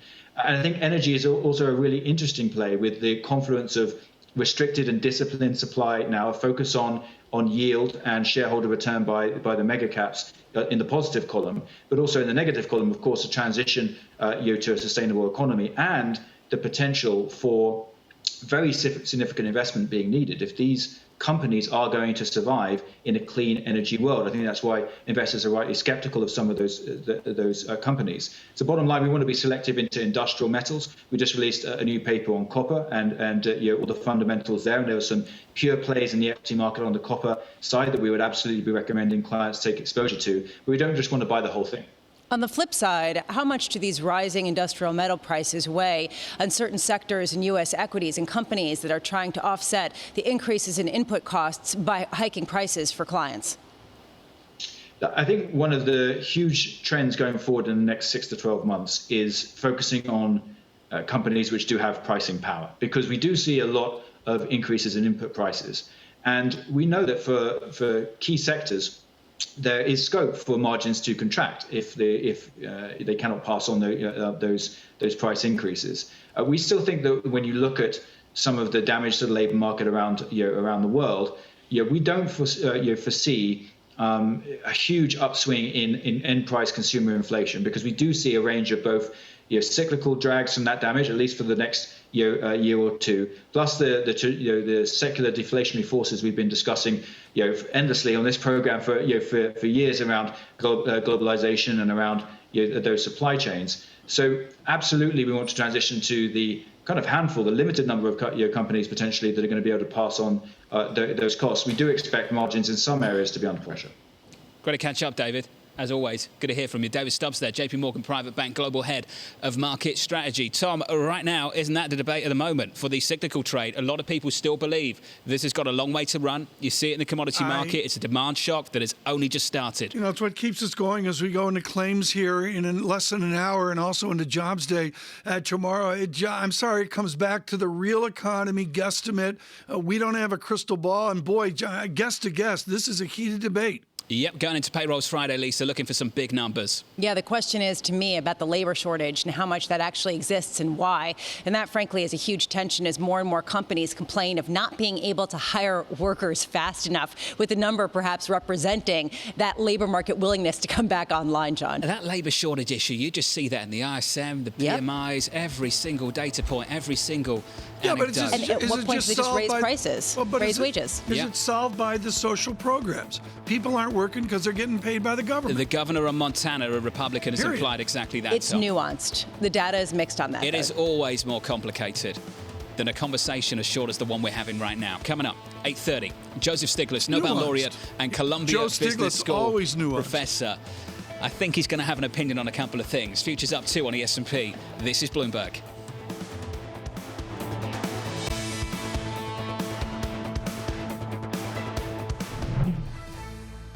With the First Word News, I'm Ritika Gupta. President Biden says a corporate tax hike doesn't have to be exactly as much as he wants. The president indicated he's willing to compromise on one of the key features of his infrastructure and jobs proposal. Democratic Senator Joe Manchin says he can't go for the president's proposed increase from 21% to 28%, but he could support a 25% corporate rate. And Treasury Secretary Janet Yellen faces the challenge of getting a debt ceiling increase through Congress without shaking investor confidence. The current suspension of the U.S. borrowing limit expires August the 1st. The Treasury Department warns that if Congress doesn't act, the administration would have to shift federal funding to make good on debt payments. And China is suspending a regular economic dialogue with Australia. It's a mostly symbolic move meant to signal Beijing's growing frustration. China curbed imports from Australia after efforts by the Australian government to restrict access by Huawei Technologies. Last month, Australia cancelled agreements between the state of Victoria and China's Belt and Road Initiative. In France, Société Générale has turned in its best equities trading performance since 2015. Revenue at the unit surged in the first quarter after being wiped out a year ago. Those results provide some relief for the SocGen CEO. He's preparing to update his strategy for the investment bank. Global news 24 hours a day on air and on Bloomberg Quick Take, powered by more than 2,700 journalists and analysts in more than 120 countries. I'm Rishka Gupta. This is Bloomberg.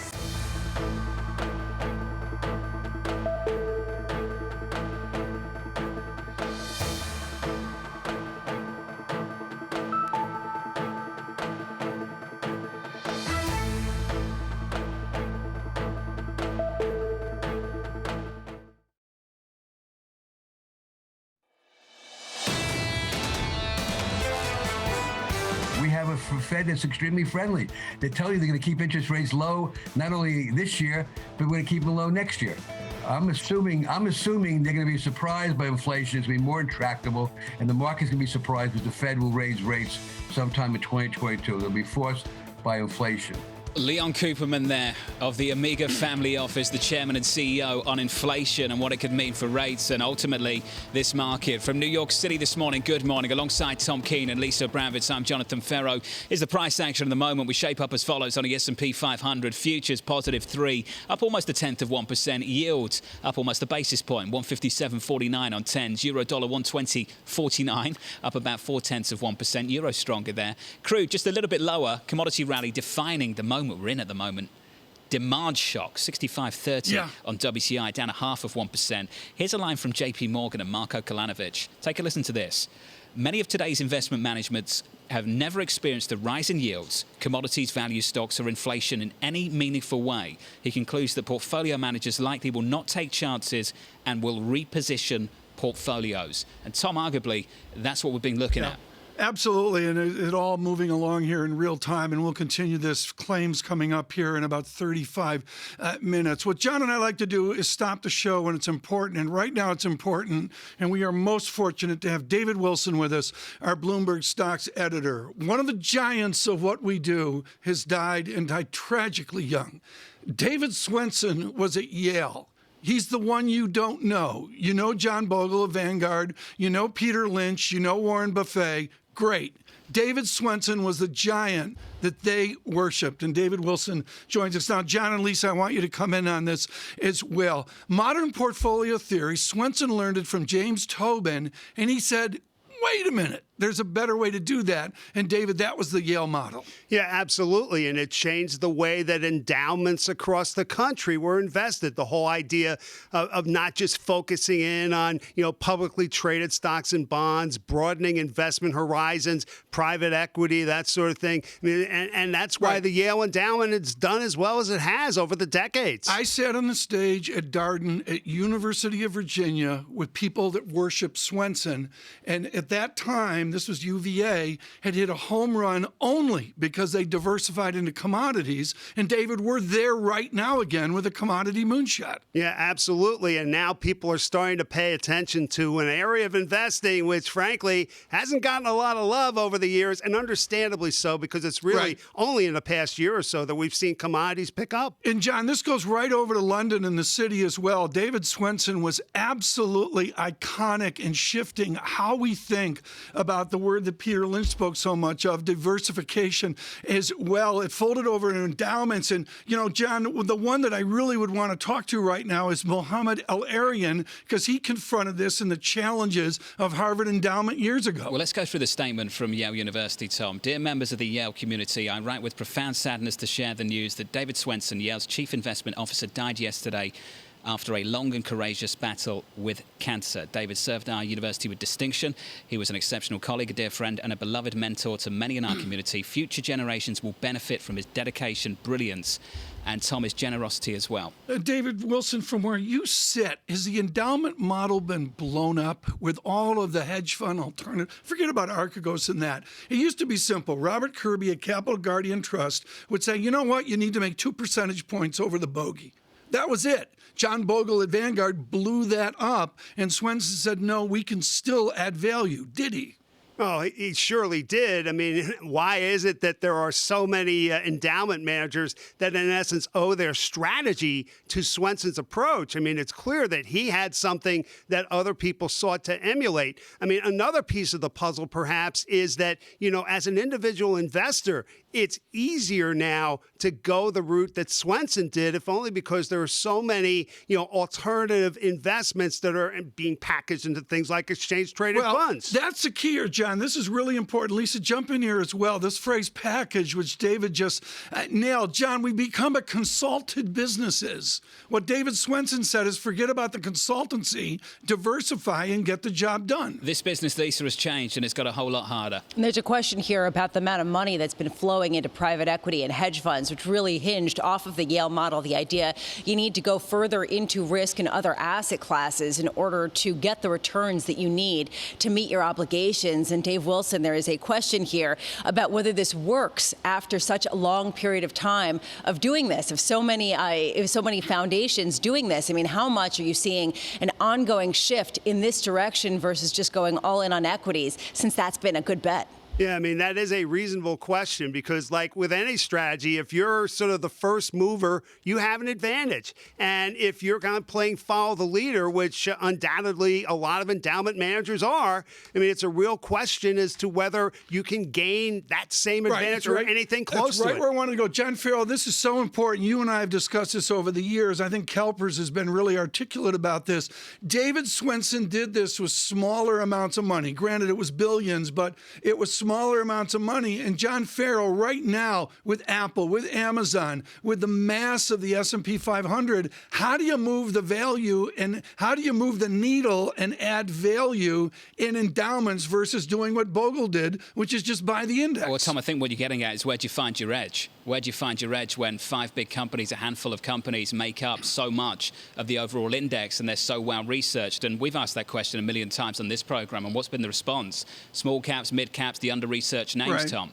And what was so great here, David Wilson, and this goes back to Mike Bloomberg as well, is Swensen, and I don't think a lot of people know this, he was on Wall Street at Salomon Brothers for a cup of coffee. He was 31 when he took over responsibility at Yale. Yeah, and he had certainly a lot of time to implement his ideas about investing. And make mistakes. Yeah, and a lot of money managers don't get that opportunity. If they can't keep up with their peers, they get bounced. 30 seconds. Give me a view of what you're looking at within your charts and within the markets today. Well, just in terms of today's chart that I'm focusing on, it was one I picked up yesterday on Twitter from Julian Brigden. You stole it from Julian Brigden. I didn't steal it. I gave credit to him. He's at the we call that stealing. Continue. Well, call it what you will, but it's interesting because if you look at ARK's flagship fund, ARK Innovation, it turns out it pretty much tracks a Goldman Sachs index of money-losing companies. And that's that's more than just looking at the lines. I actually ran a 30-day correlation. You've got numbers 0.68 to 0.98. One means two things are moving in tandem. That's rude. We don't do correlations until 9 a.m. Okay? Farrow does it a little bit on his property at 9 a.m. Well, Tom, John, correlations at this hour? He's allowed. It's David Wilson. He's allowed. I'm the new kid on the show. What do I know? Dave, thank you for waking up so early for us. Dave Wilson there. Brilliant our there, stocks David editor. Swensen. On the news in a moment, Tom. Yale University writing with profound sadness to share the news that David Swensen, Yale's chief investment officer, died yesterday evening after a long and courageous battle with cancer. He was worshipped. Coming up on the program, Alan Ruskin, Deutsche Bank Chief International Strategist from New York City this morning. Good morning. Alongside Tom Keene, Lisa Abramowicz, I'm Jonathan Ferro. Your equity market looks like this, up 0.1% on the S&P 500. We advance 4 points. In the bond market, yields are higher by almost a basis point, 157.32, euro-dollar 120.53. This is Bloomberg.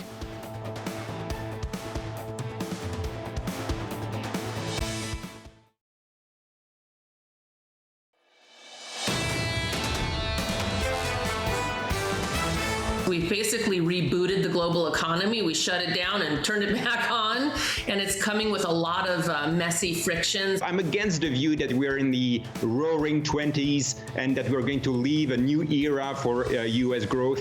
I think we're just back to normal. We should all recognize that the economy right now is experiencing a demand shock, the likes of which we haven't seen since World War II. The last thing in the world I really care about is that wages are going to explode. They are not. If you step back and think about what's going on, it's very, very clear. We are borrowing from the future. This is Bloomberg Surveillance with Tom Keene, Jonathan Ferro, and Lisa Abramowicz.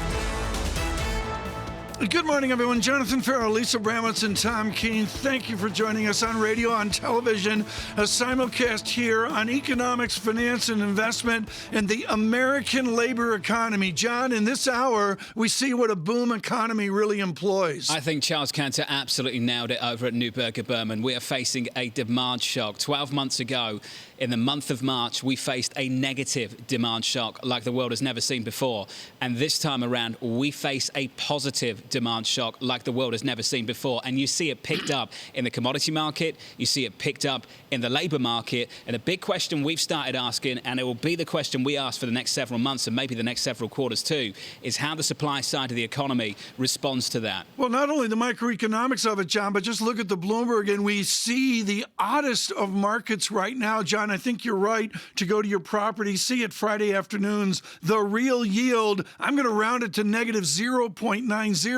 That stuns the bulls and the bears. And that's rolled over. That's rolled over, yet you have not seen what you'd expect to see maybe in the equity market, which is some real support, some real fuel maybe for the tech trade. What you have seen is the cyclical trade, energy pickup, the reflation trade pickup. You've seen that in commodities too, whether it's lumber, soft commodities, ags, whether it's metals, whether it's energy, just big rallies year to date. Lisa, with your reading, your observation on the American labor economy, we're 28 minutes away from the clarity of claims. I want to dovetail the idea of the labor market shortage with inflation. This question of will we get wage inflation? We've been talking about that for weeks. But is that at the heart of these labor shortages that these companies talk about, that they're just not offering high enough wages? Or is there something else, some other friction, whether it's parents who are with their kids who are out of school or some other influence here? But this friction that is not understood is at the heart of the inflation debate, Tom. Yeah, my answer, send them away to camp for 14 weeks. That's under consideration. Yeah, that's right inflation. Now. John, before we get to the data and our guest, I really want to talk about the deepest market, which is the full faith and credit of the United States dollar. There's a lot of different nuances out there. Yeah, there is. If the cyclical trade picks up in a bigger way, in a more synchronized fashion, Europe joins in, we're seeing that. Asia joins in, EM in a bigger way, you'd expect some real dollar weakness. Euro dollar right now, 120.55. We saw it threaten to break out through 121. Well, we've rolled over again, Tom. I know we're positive on the session, but just in and around 120 is where we've been for much of the past week. I'm looking at the Trudeau Canada through to a 122, 125, 43, 122, showing that commodity boom. John, the boom in the data market here as we go into claims to me is equities. I know it's terrible. Amazon, Crater, da-da-da-da-da. We're down 1%, SPX. Tom, financials have carried on rallying. Yes. Energy's carried on rallying. It's the financials that I'm struggling with.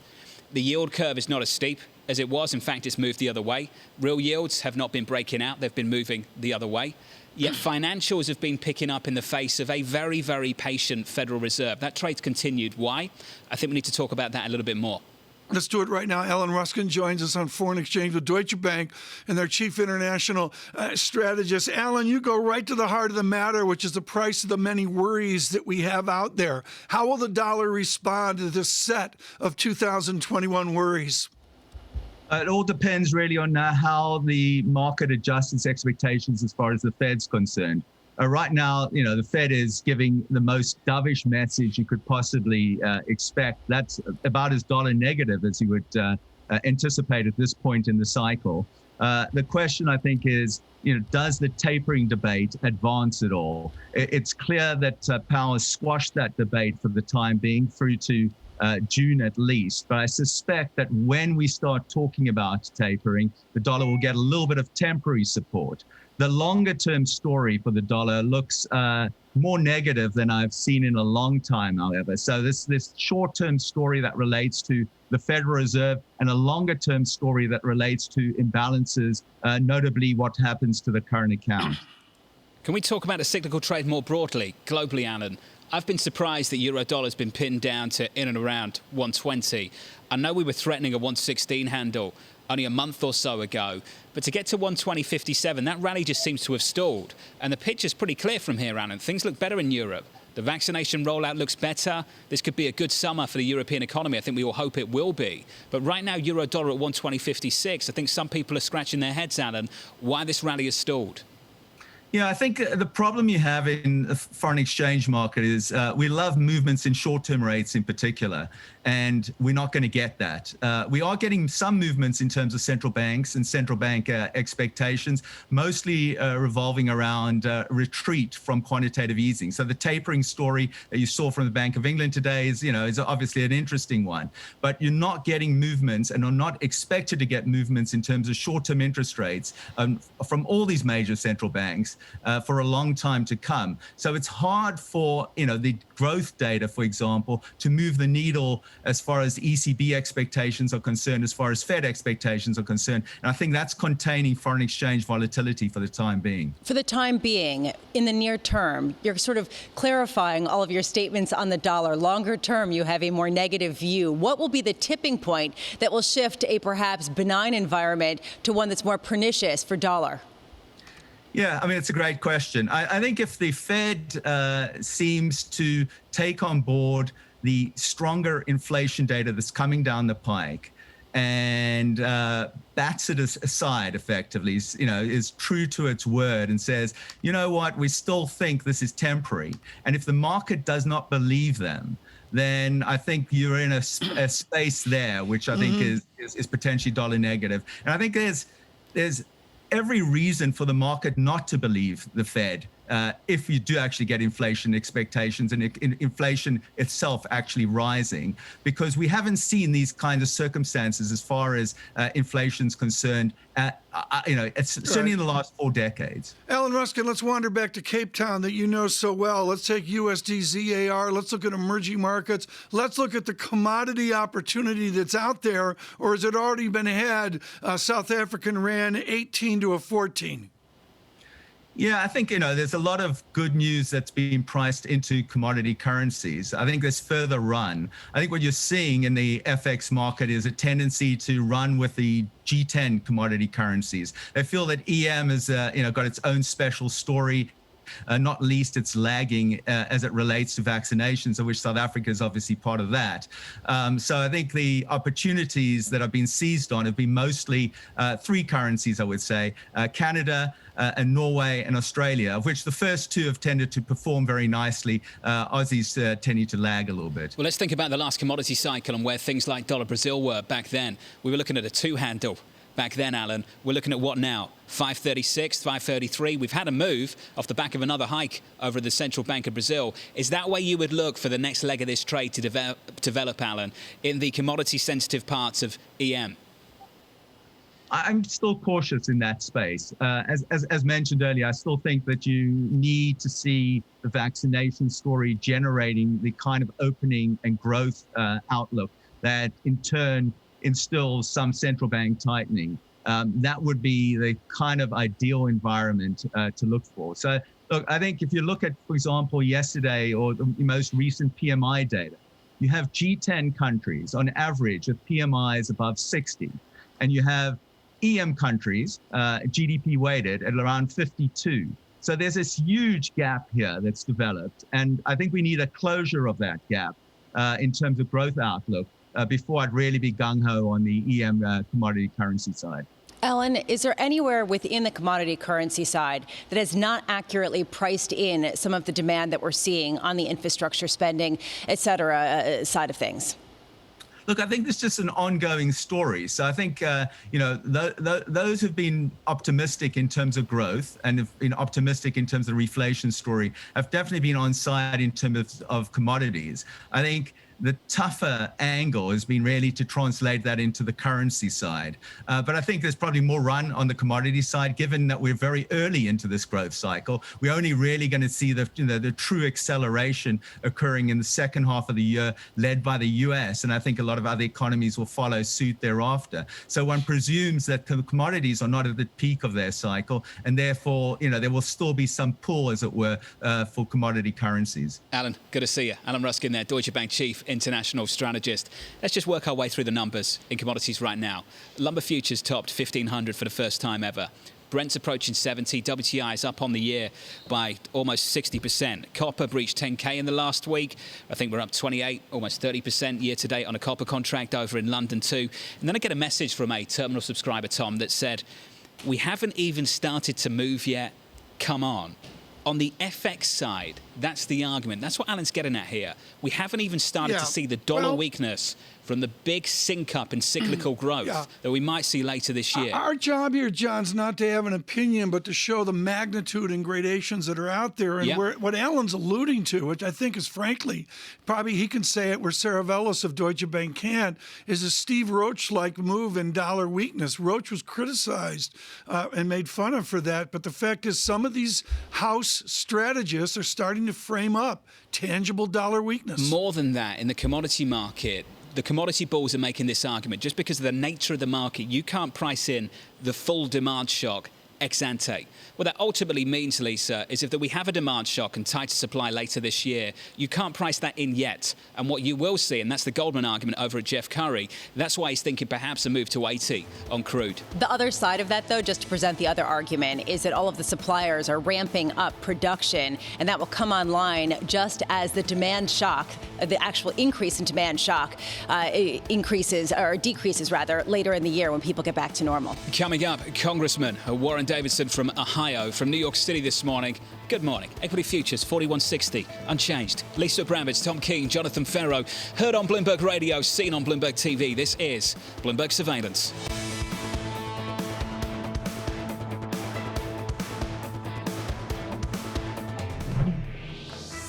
With the First Word News, I'm Ritika Gupta. President Biden says he's open to compromise on raising the corporate tax rate. The president has called on Congress to boost the rate from 21% to 28%, but he now says it doesn't have to be exactly what he says. Democratic Senator Joe Manchin has said he could support a 25% corporate rate.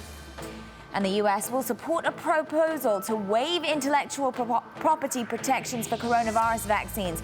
U.S. Trade Representative Catherine Tai told Bloomberg the U.S. wants better access, more manufacturing, and more shots in arms. Drug makers are opposed. They say few countries have the capacity to make the vaccines, even if they knew the formulas. And China is firing back at the West. It urged the Group of Seven to stay out of its business and fix their own problems. That's after the G7 foreign ministers unified behind a litany of grievances against China, amongst them Beijing's treatment of ethnic and religious minorities. And SpaceX nailed the landing in the fifth test of its Starship rocket. After reaching an altitude of about 6 miles, the rocket made a controlled descent to its launch pad in Texas. SpaceX founder Elon Musk says the rocket has a future workhorse for trips to the moon and Mars. NASA recently picked SpaceX to develop a moon landing system with Starship. And the chief investment officer of Yale University has died. The school says that David Swenson died after a long battle with cancer. He helped revolutionize how college endowments are managed. Swenson ran the Yale Fund for more than 3 decades. During that time, he diversified it into private equity and hedge funds and produced superior returns. David Swenson was 67. Global News 24 hours a day, on air and on Bloomberg Quick Take, powered by more than 2,700 journalists and analysts in more than 120 countries. I'm Ritika Gupta. This is Bloomberg.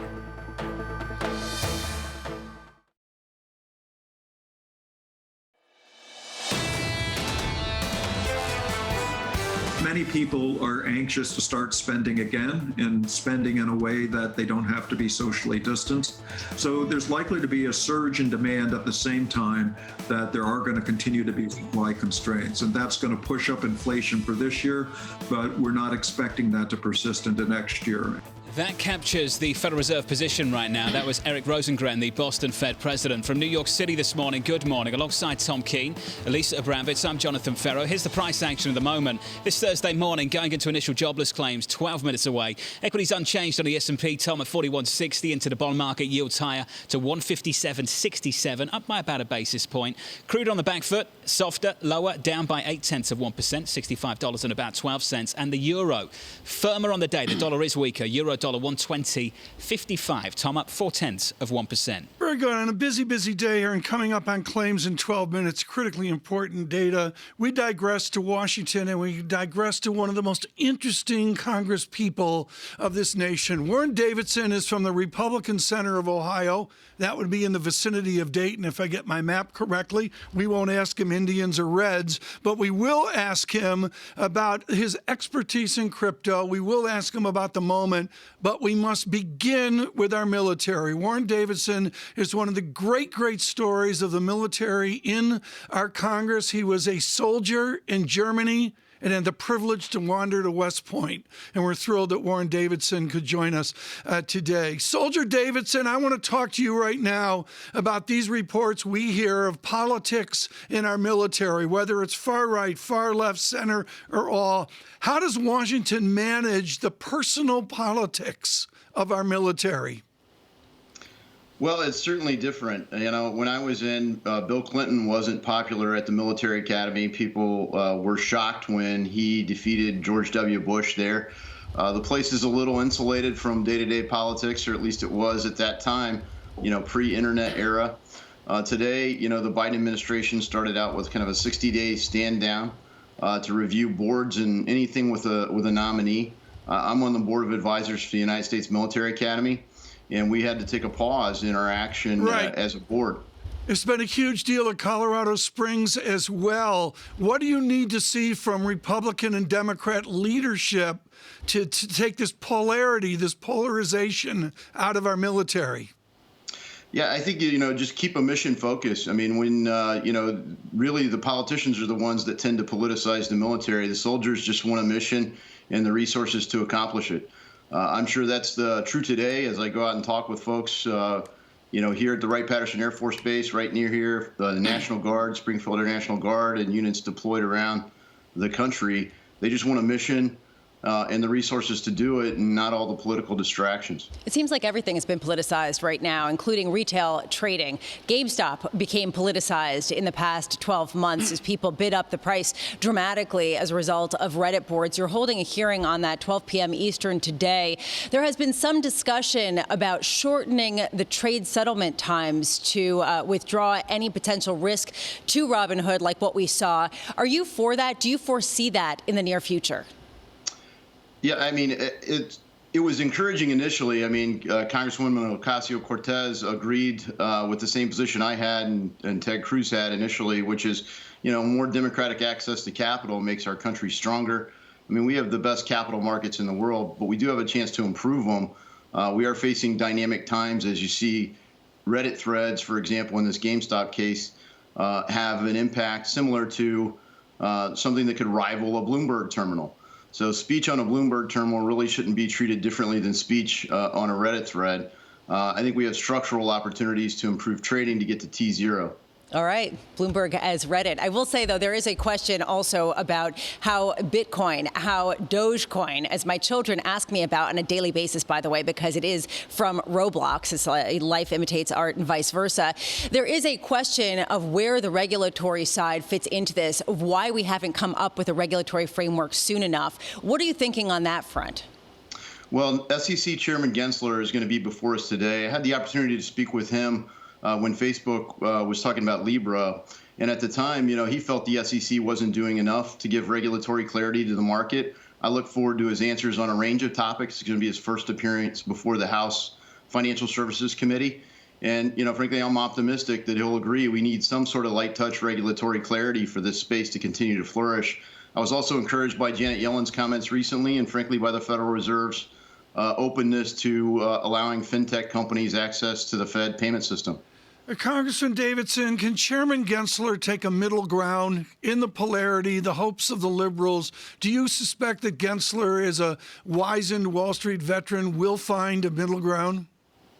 Yeah, and I think, look, a bright line test for digital assets is a nonpartisan issue. My Token Taxonomy Act is completely balanced with Republican and Democrat sponsors. We started working on this in really 2017, got the draft language in 2018. And as one of the attendees at the meeting we put together on it, people from the community in crypto, but also big companies like Fidelity and State Street, market participants like Andreessen Horowitz and the New York Stock Exchange were in this dialogue. And it really was, it's not a partisan issue. It's just really whether you understand the space or not. So I'm confident Gensler will understand it and he'll be able to help move us forward. I look forward to his input in today's hearing. Congressman, before we let you go, we would like your response to the news of the moment down in Washington, D.C. that the administration is supporting potentially waiving IP protection on COVID-19 vaccines, many of which were developed in this country and in Europe as well. What's your position on that, sir?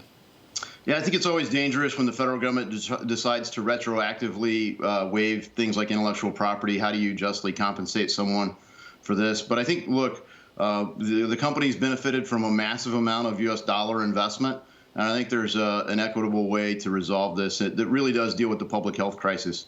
We've seen a lot of fighting between which administration should get credit for what on warp speed, but the reality is it wasn't a partisan issue. It moved through Congress as well. It passed. I don't think anyone really objected to that provision at all, and to the overall package. It was less than a dozen who objected to the initial funding that made warp speed possible. So some of these dollars are U.S. taxpayer dollars. So I think there's a clear claim that some of the intellectual property needs to be able to be managed in a way that really benefits not just America, but public health broadly. A complicated view, a nuanced view. Congressman, appreciate your time, sir. Not a good time for nuance, but it is an important topic. I think it's dangerous to change all of IP law the way the president had proposed it, though. Well, we appreciate the balanced view you're offering this morning, sir. Congressman Warren Davidson there on the debate of the moment, Tom Keene, down in Washington, D.C. Yeah, it's a debate of the moment, and I'm sorry, but there's going to be more debates. What's interesting, John, is how all of this is moving in real time away from what we spend most of our time on. I'm going to go back to the 6th District of Texas, the 17th District of Illinois. The political landscape in Washington is changing in real time. Very quickly, Lisa. Yeah, and I do want to just go back to what he was talking about with respect to crypto assets. People really looking for the clarification there. Come on, you were just looking for investment advice for the kids on the couch. You mean that they're looking to invest in Dogecoin? Yes. They literally were asking me for levels last night. Yeah. They were like, where's it trading these days? They got a regulatory view just there, Lisa. They did. They can listen in and find out. Coming up, Joseph Stiglitz, Columbia Business School professor. Lisa's Get Davison on. Looking forward to that. He's just around the corner. Yields up about a basis point, 157.32. Equities unchanged. This is Bloomberg Surveillance.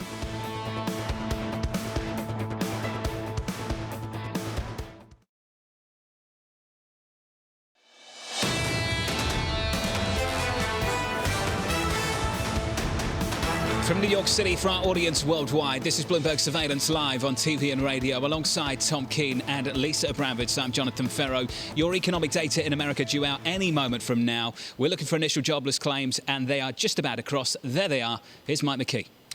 Well, John, we're continuing to see a decline in jobless claims, exactly as the economy and economists and Fed officials would like to see. Initial jobless claims, 498,000 last week, and that is the first time we've broken the 500,000 mark since the crisis began. Last week's unadjusted number, 553,000. I do have the adjusted number here.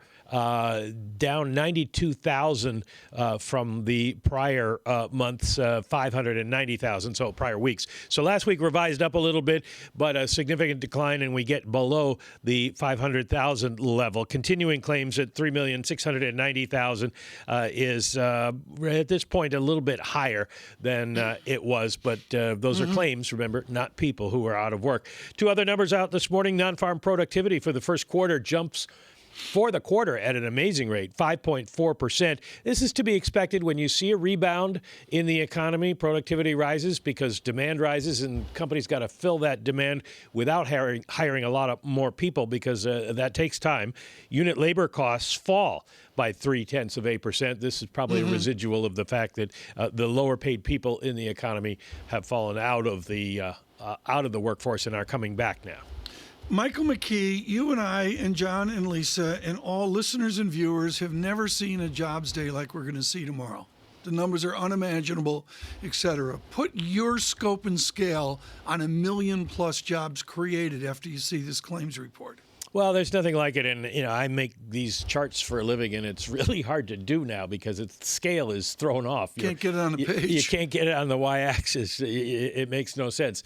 So it is going to be a huge number, but the thing is, it's priced into the markets at this point. We're going to hear from Jerome Powell. He needs to see 3 data points, 4 data points, 5 data points. Yeah, everybody at the in the markets is saying if we get 1 million plus, as long as it's not so much more, that it won't affect anybody because everybody's expecting this quick rebound. What it is maybe pulls forward the idea of a Fed rate hike or tapering because the Fed starts to see a faster recovery. And quickly, John Farrow, Steve Englander at Standard Charter was out at what, 2 million would move the needle? He thinks we need to see 2 million plus to move the needle on the Fed conversation. That's not his estimate. That's just what he thinks would disrupt and recalibrate expectations around the Fed. Well, right now, yields up a little more than a basis point off the back of this, Tom. No big moves, 158 on 10s. No big deal. The real yield, negative 0.90. This is a joy and an honor. He's been a wonderful friend of the program. The laureate Joseph Stiglitz, Nobel Prize winner, yes, at Columbia Business School, definitive on economics and redefining the Greek letter epsilon long ago and far away was for Sanford Grossman as well in the fancy math of the moment. Joe Stiglitz, let me give you the real world math. Gary, Indiana, fanciest city in the world for economics, the home of Joe Stiglitz and Paul Samuelson. Gary, Indiana went from a pandemic 19% unemployment down to 7% unemployment. That indicates the inequalities of a strange economy. How great is the inequality in this 2021? Well, the pandemic both exposed and exacerbated the inequalities. We were slated for a very K-shaped recovery with those at the top who had done well doing even better, and those at the bottom doing more poorly. The kind of numbers that you cited suggest that the kind of very strong economic recovery act that was passed, the $1.9 trillion, is beginning to have some effect and mitigating at least some of that fear of this very K-shaped recovery. It's still there. It's still very clear that in terms of wealth, those at the top have done very well, and those at the bottom are more in debt, as not only the visible debt, but the invisible debt that many of them have not been able to pay their rent for a year. Professor Stiglitz, I quote you often in the acclaimed Stiglitz essays of long ago on the little g, that what matters is the growth rate. You're acclaimed at this within your teaching in many different spheres. Great. Can we grow our way out of these debt and deficit? Should we have confidence and rely on the Stiglitz little g to help us get out of this fiscal mess? Yes. I mean, one way of looking at it is just a little bit of history. At the end of World War II, our debt-GDP ratio was 130%. And then there was a bipartisan consensus led by President Eisenhower, a Republican, that we ought to spend heavily on infrastructure, education, R&D. And lo and behold, in a couple of decades, our debt-GDP ratio was down to under 50%. So yes, you can grow out of the high levels of debt that we have. And, right now we're expecting to have very strong growth for this year. We're actually, most forecasts suggest that at the end of this year, we will be better than we were projected to be before the pandemic. Yeah, and Professor, we're talking about the US economy. Of course, we're not talking about other parts of the world like India, like Brazil. You've advocated for the IP waiver that this administration is pushing through at the moment, or at least trying to achieve with partners over at the WTO. Why do you think that's the right approach? Oh, well, this is a pandemic. The definition of a pandemic is that it's global. And this particular pandemic is a kind of danger because it keeps mutating. And we don't want a fertile field for those mutations, say in India. We want this disease to be put under control. Nowhere's going to be safe until everywhere is safe. And that's why it's really important to get the vaccine out there as quickly as possible. Now, a major impediment is access to intellectual property. A whole variety of access is needed. The principle has been long established. It was established almost 2 decades ago in the midst of the HIV/AIDS epidemic. The question is how to facilitate it. There's an urgency here. Yep. And that's what the waiver is about. It's not changing the basic framework. There was always the right to compulsory licenses since that HIV/AIDS. The question is how to make it happen quickly. And that's what the temporary IP waiver is all about. Dr. Fauci has doubts about that. He thinks that this could be an unwarranted, unwelcome distraction, that it could take until the end of 22, early 23 to transfer the technology. And then, Professor, we'd have to talk about expertise as well. The starting position of this debate, everybody agrees with what you said. We need to help the rest of the world. And even the most selfish individual has to acknowledge there is positive externalities associated with that. So before we even have this debate, it's done. That's done. We need to help the rest of the world. But, Professor, it's how we help them more quickly. Do you acknowledge there are other issues that need to be tackled and that this could become an unwelcome distraction for the other nations that we could be doing more to loosen up the strings elsewhere? Well, those sound like the talking points from the drug companies, but the point is that the drug companies in the developing countries, emerging markets, do have the capacity. A barrier to their expanding that capacity is the concern about intellectual property. Several companies in South Africa and India are already producing even the more advanced kinds of vaccines, let alone the simpler kinds of vaccines. And it is really intellectual property that is one of the barriers.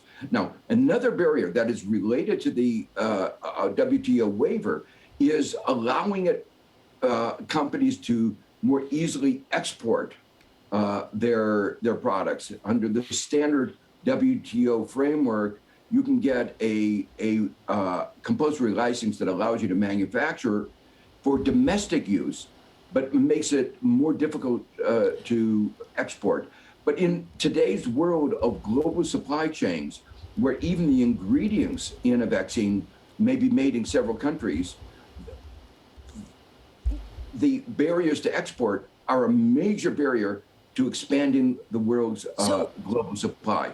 So that's why it's imperative to have a temporary waiver of all these restrictions. Professor, there is a question, though, about the economic incentive for companies. And yes, there is this concern by pharmaceutical companies that this removes the economic incentive. However, there are some who argue this could pull them back from innovating, from working harder to come up with new drugs to combat whatever new disease comes our way. What's your response to this, that the economic incentive is that much lower for the pharmaceutical companies?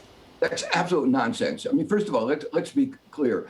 The basic research on which these vaccines is based was financed by the governments around the world. Secondly, the expansion of the production and the development of these particular vaccines received enormous government support, not only from the United States, but from other countries. The amounts of money that the drug companies are going to get on these vaccines are going to be, enormous returns, well in excess of any normal return. What we're talking about here is whether they'll get, say, 10,000% return on their investments, or 1,000% return. 1,000% return is enough incentive to make them undertake that research. I don't worry about that. Well, there's also a question, this dovetails into the larger infrastructure spending that Joe Biden has proposed. And just quickly here, are you in the camp of Janet Yellen that taxes should be raised substantially on companies? And if so, why is it not just sufficient to do deficit spending, which does not seem to have had a problem for this country? Well, I do agree that eventually we need to correct our distorted tax system, which in terms of the percentage of GDP that is raised in taxes is insufficient to finance a 21st century economy where you need infrastructure, research, education, a whole host of public needs to make a well-functioning economy and society. We also have a distorted tax system, which is less progressive than other countries, less progressive than it should be, particularly given the enormous increase in inequality over the last 4 decades. So the question is really one of timing. The basic law of economics is scarcity of resources, and we've underutilized our resources. We have some capacity to expand production, but eventually we will reach capacity constraints. And then we will have to decide how our resources get allocated. And that's when the issues of taxes become germane. I won't get into a debate about the efficient allocation of resources with a Nobel laureate, so we'll leave it there. Professor, it's good to catch up. Before. Professor Stiglitz, Columbia Business School University professor. Thank you. I've been accused of arrogance in the past, Tom, but I'm not going to take it that far this morning, okay? It is not. John, did you see what happened on IBM? What happened, Tom? IBM migrating down to an A-. You read the S&P boilerplate, and they don't miss any words about it. First line, IBM spent about $1 billion on acquisitions, and then they go on there to justify an A- rating of a certain vintage. We remember early 1992, and I'll tell you, folks, at the time it was a true shock to see IBM lose its AAA rating. John, granted, it's 30 years, and we all know the soap opera, but to go from AAA down to this moment, I'm sorry. But no one cares. No one cares. I'd love to know what the yield was on a AAA piece 30 years ago. Yeah, probably like 12%. It's probably what high yield is now. Exactly, probably higher the than junk that. equivalent. Exactly. AAA 30 years ago. Now people don't care. John, equity return from 1992, 8.9%. That doesn't get it done. Nope. From New York City this morning, good morning, alongside Tom Keene, Lisa Abramowicz, I'm Jonathan Ferro. Equities unchanged. Working on those ratings. Pontificating with a laureate. This is Bloomberg.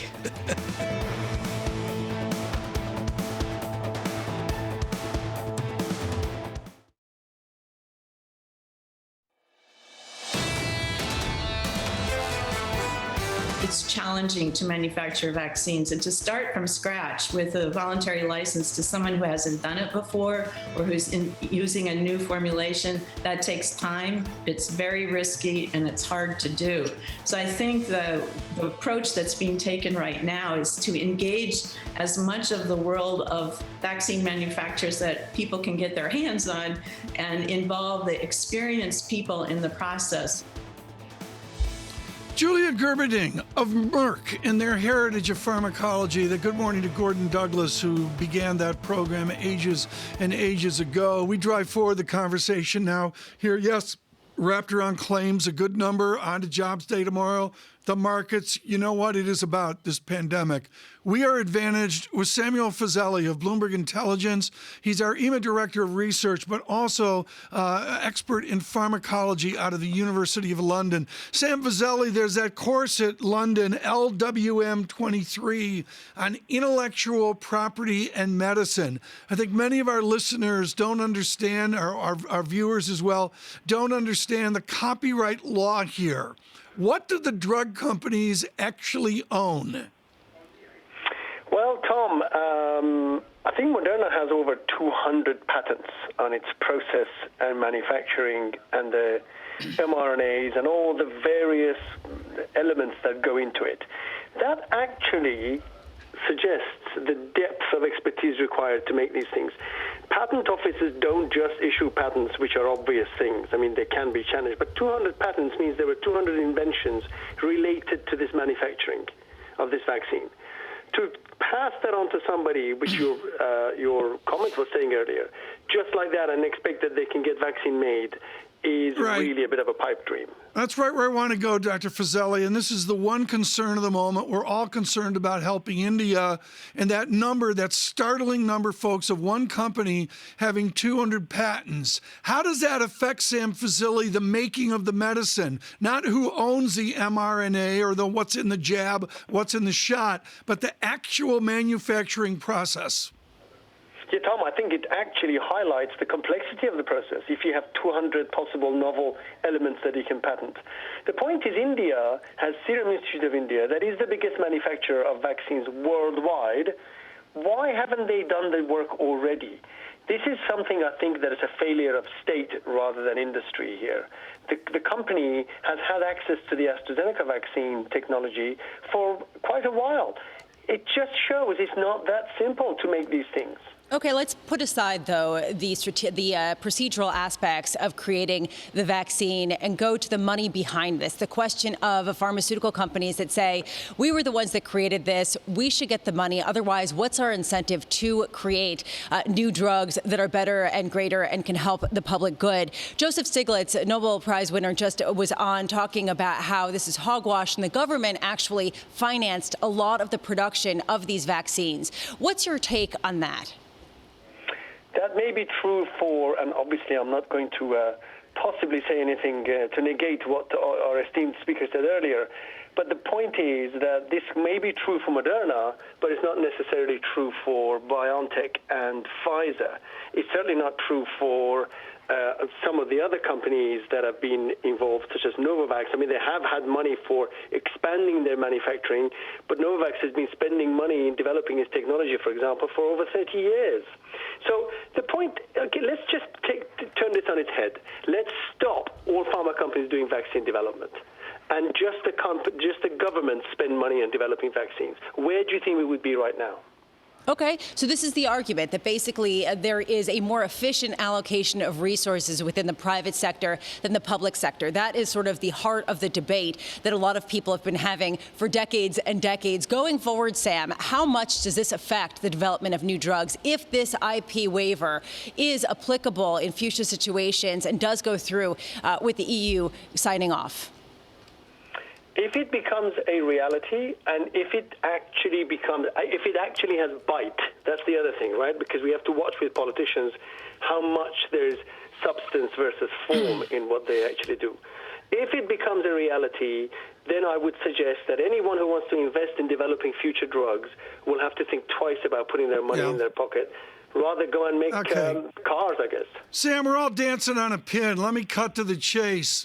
Viagra, they made a ton of money at Pfizer on Viagra. I had nothing to do with that profit margin. Sam, it's Viagra. It's a damn blue pill. This is about people dying. Why don't we lump some out, Pfizer and the rest of them, and move on to some new modern landscape of pharmaceutical intellectual property? Or are we going to argue about this like we did about generic Viagra? Would be absolutely great if governments had the foresight, and remember we've had these pandemic response groups for ages, if they had the foresight to actually invest in manufacturing. Why doesn't the European Union have onshore manufacturing to the level that's already ready to just turn the lights on and get vaccines going? Because these things don't come around every 5 years, every 2 years. Yeah, fair. I mean, that's a great statement. So, Sam, what's going to happen here? What's your date calendar for the next 90 days? The zeitgeist in Washington is this is going to get all pushed back into a soup that'll go on forever. What do you predict? With regards to the patents, obviously it has to be discussed at the WTO, and I'd like to see it thought through properly. Make the vaccine free and give them the ability to manufacture. Unfortunately, what I'm worried about is that they do that, and then there's still no vaccine, and then who do we blame? So what I want to hear is that vaccines are being manufactured, extra doses are being pumped as much as possible into the countries who don't have them and need them, And then, of course, we need to see more data on these variants as they come along. Sam Fazili, thank you so much. Greatly appreciated. Truly expert on these issues. Lisa from Fargo emails in and says, I mispronounced Viagra, which, I'm sort of shocked, Lisa, that she would do that. I mean, I think it's Viagra. That's just my sense. Okay. I mean, honestly, I'm not the target demographic. But it gets to the heart of the matter. I mean, This is actually a really important point, and it goes to not just vaccines, but also antibiotics. There is a question of why we have not had more development of the essential medications, why there has been so much focus on things that cater to much smaller subsets of the population, but that can be much more expensive medications. Yeah. This is the conundrum. Our intellectual property system has been under attack for a long time by all sides, and the question is, how do you rearrange it in a more fair way? This debate will continue to rage. Yeah, my guess is the debate will rage, but the American pharmaceuticals will just stall and delay as they can as the good news on the pandemic gets better. Our good news is you need to stay with us tomorrow. It will be Jobs Day, without question the most fascinating Jobs Day I've ever seen. I think Michael McKee would agree with me on that. We'll give you complete coverage. Go beneath the headline data at 8:30. In the meantime, this is good with Gensler talking today. Harvey Pitt. I always learn something when Mr. Pitt makes conversation. Balance of Power. We'll have Harvey Pitt on this morning. And Lisa, the Gensler testimony is not a small issue. No, really interesting to see whether he's going to argue for a reduction in settlement times for transactions. Also, Bitcoin. New regulation could actually bring institutions more into this space if they understand the regulatory framework. Maybe. Stay with us on TV That's and what some of them radio say today. This is Bloomberg. Good morning.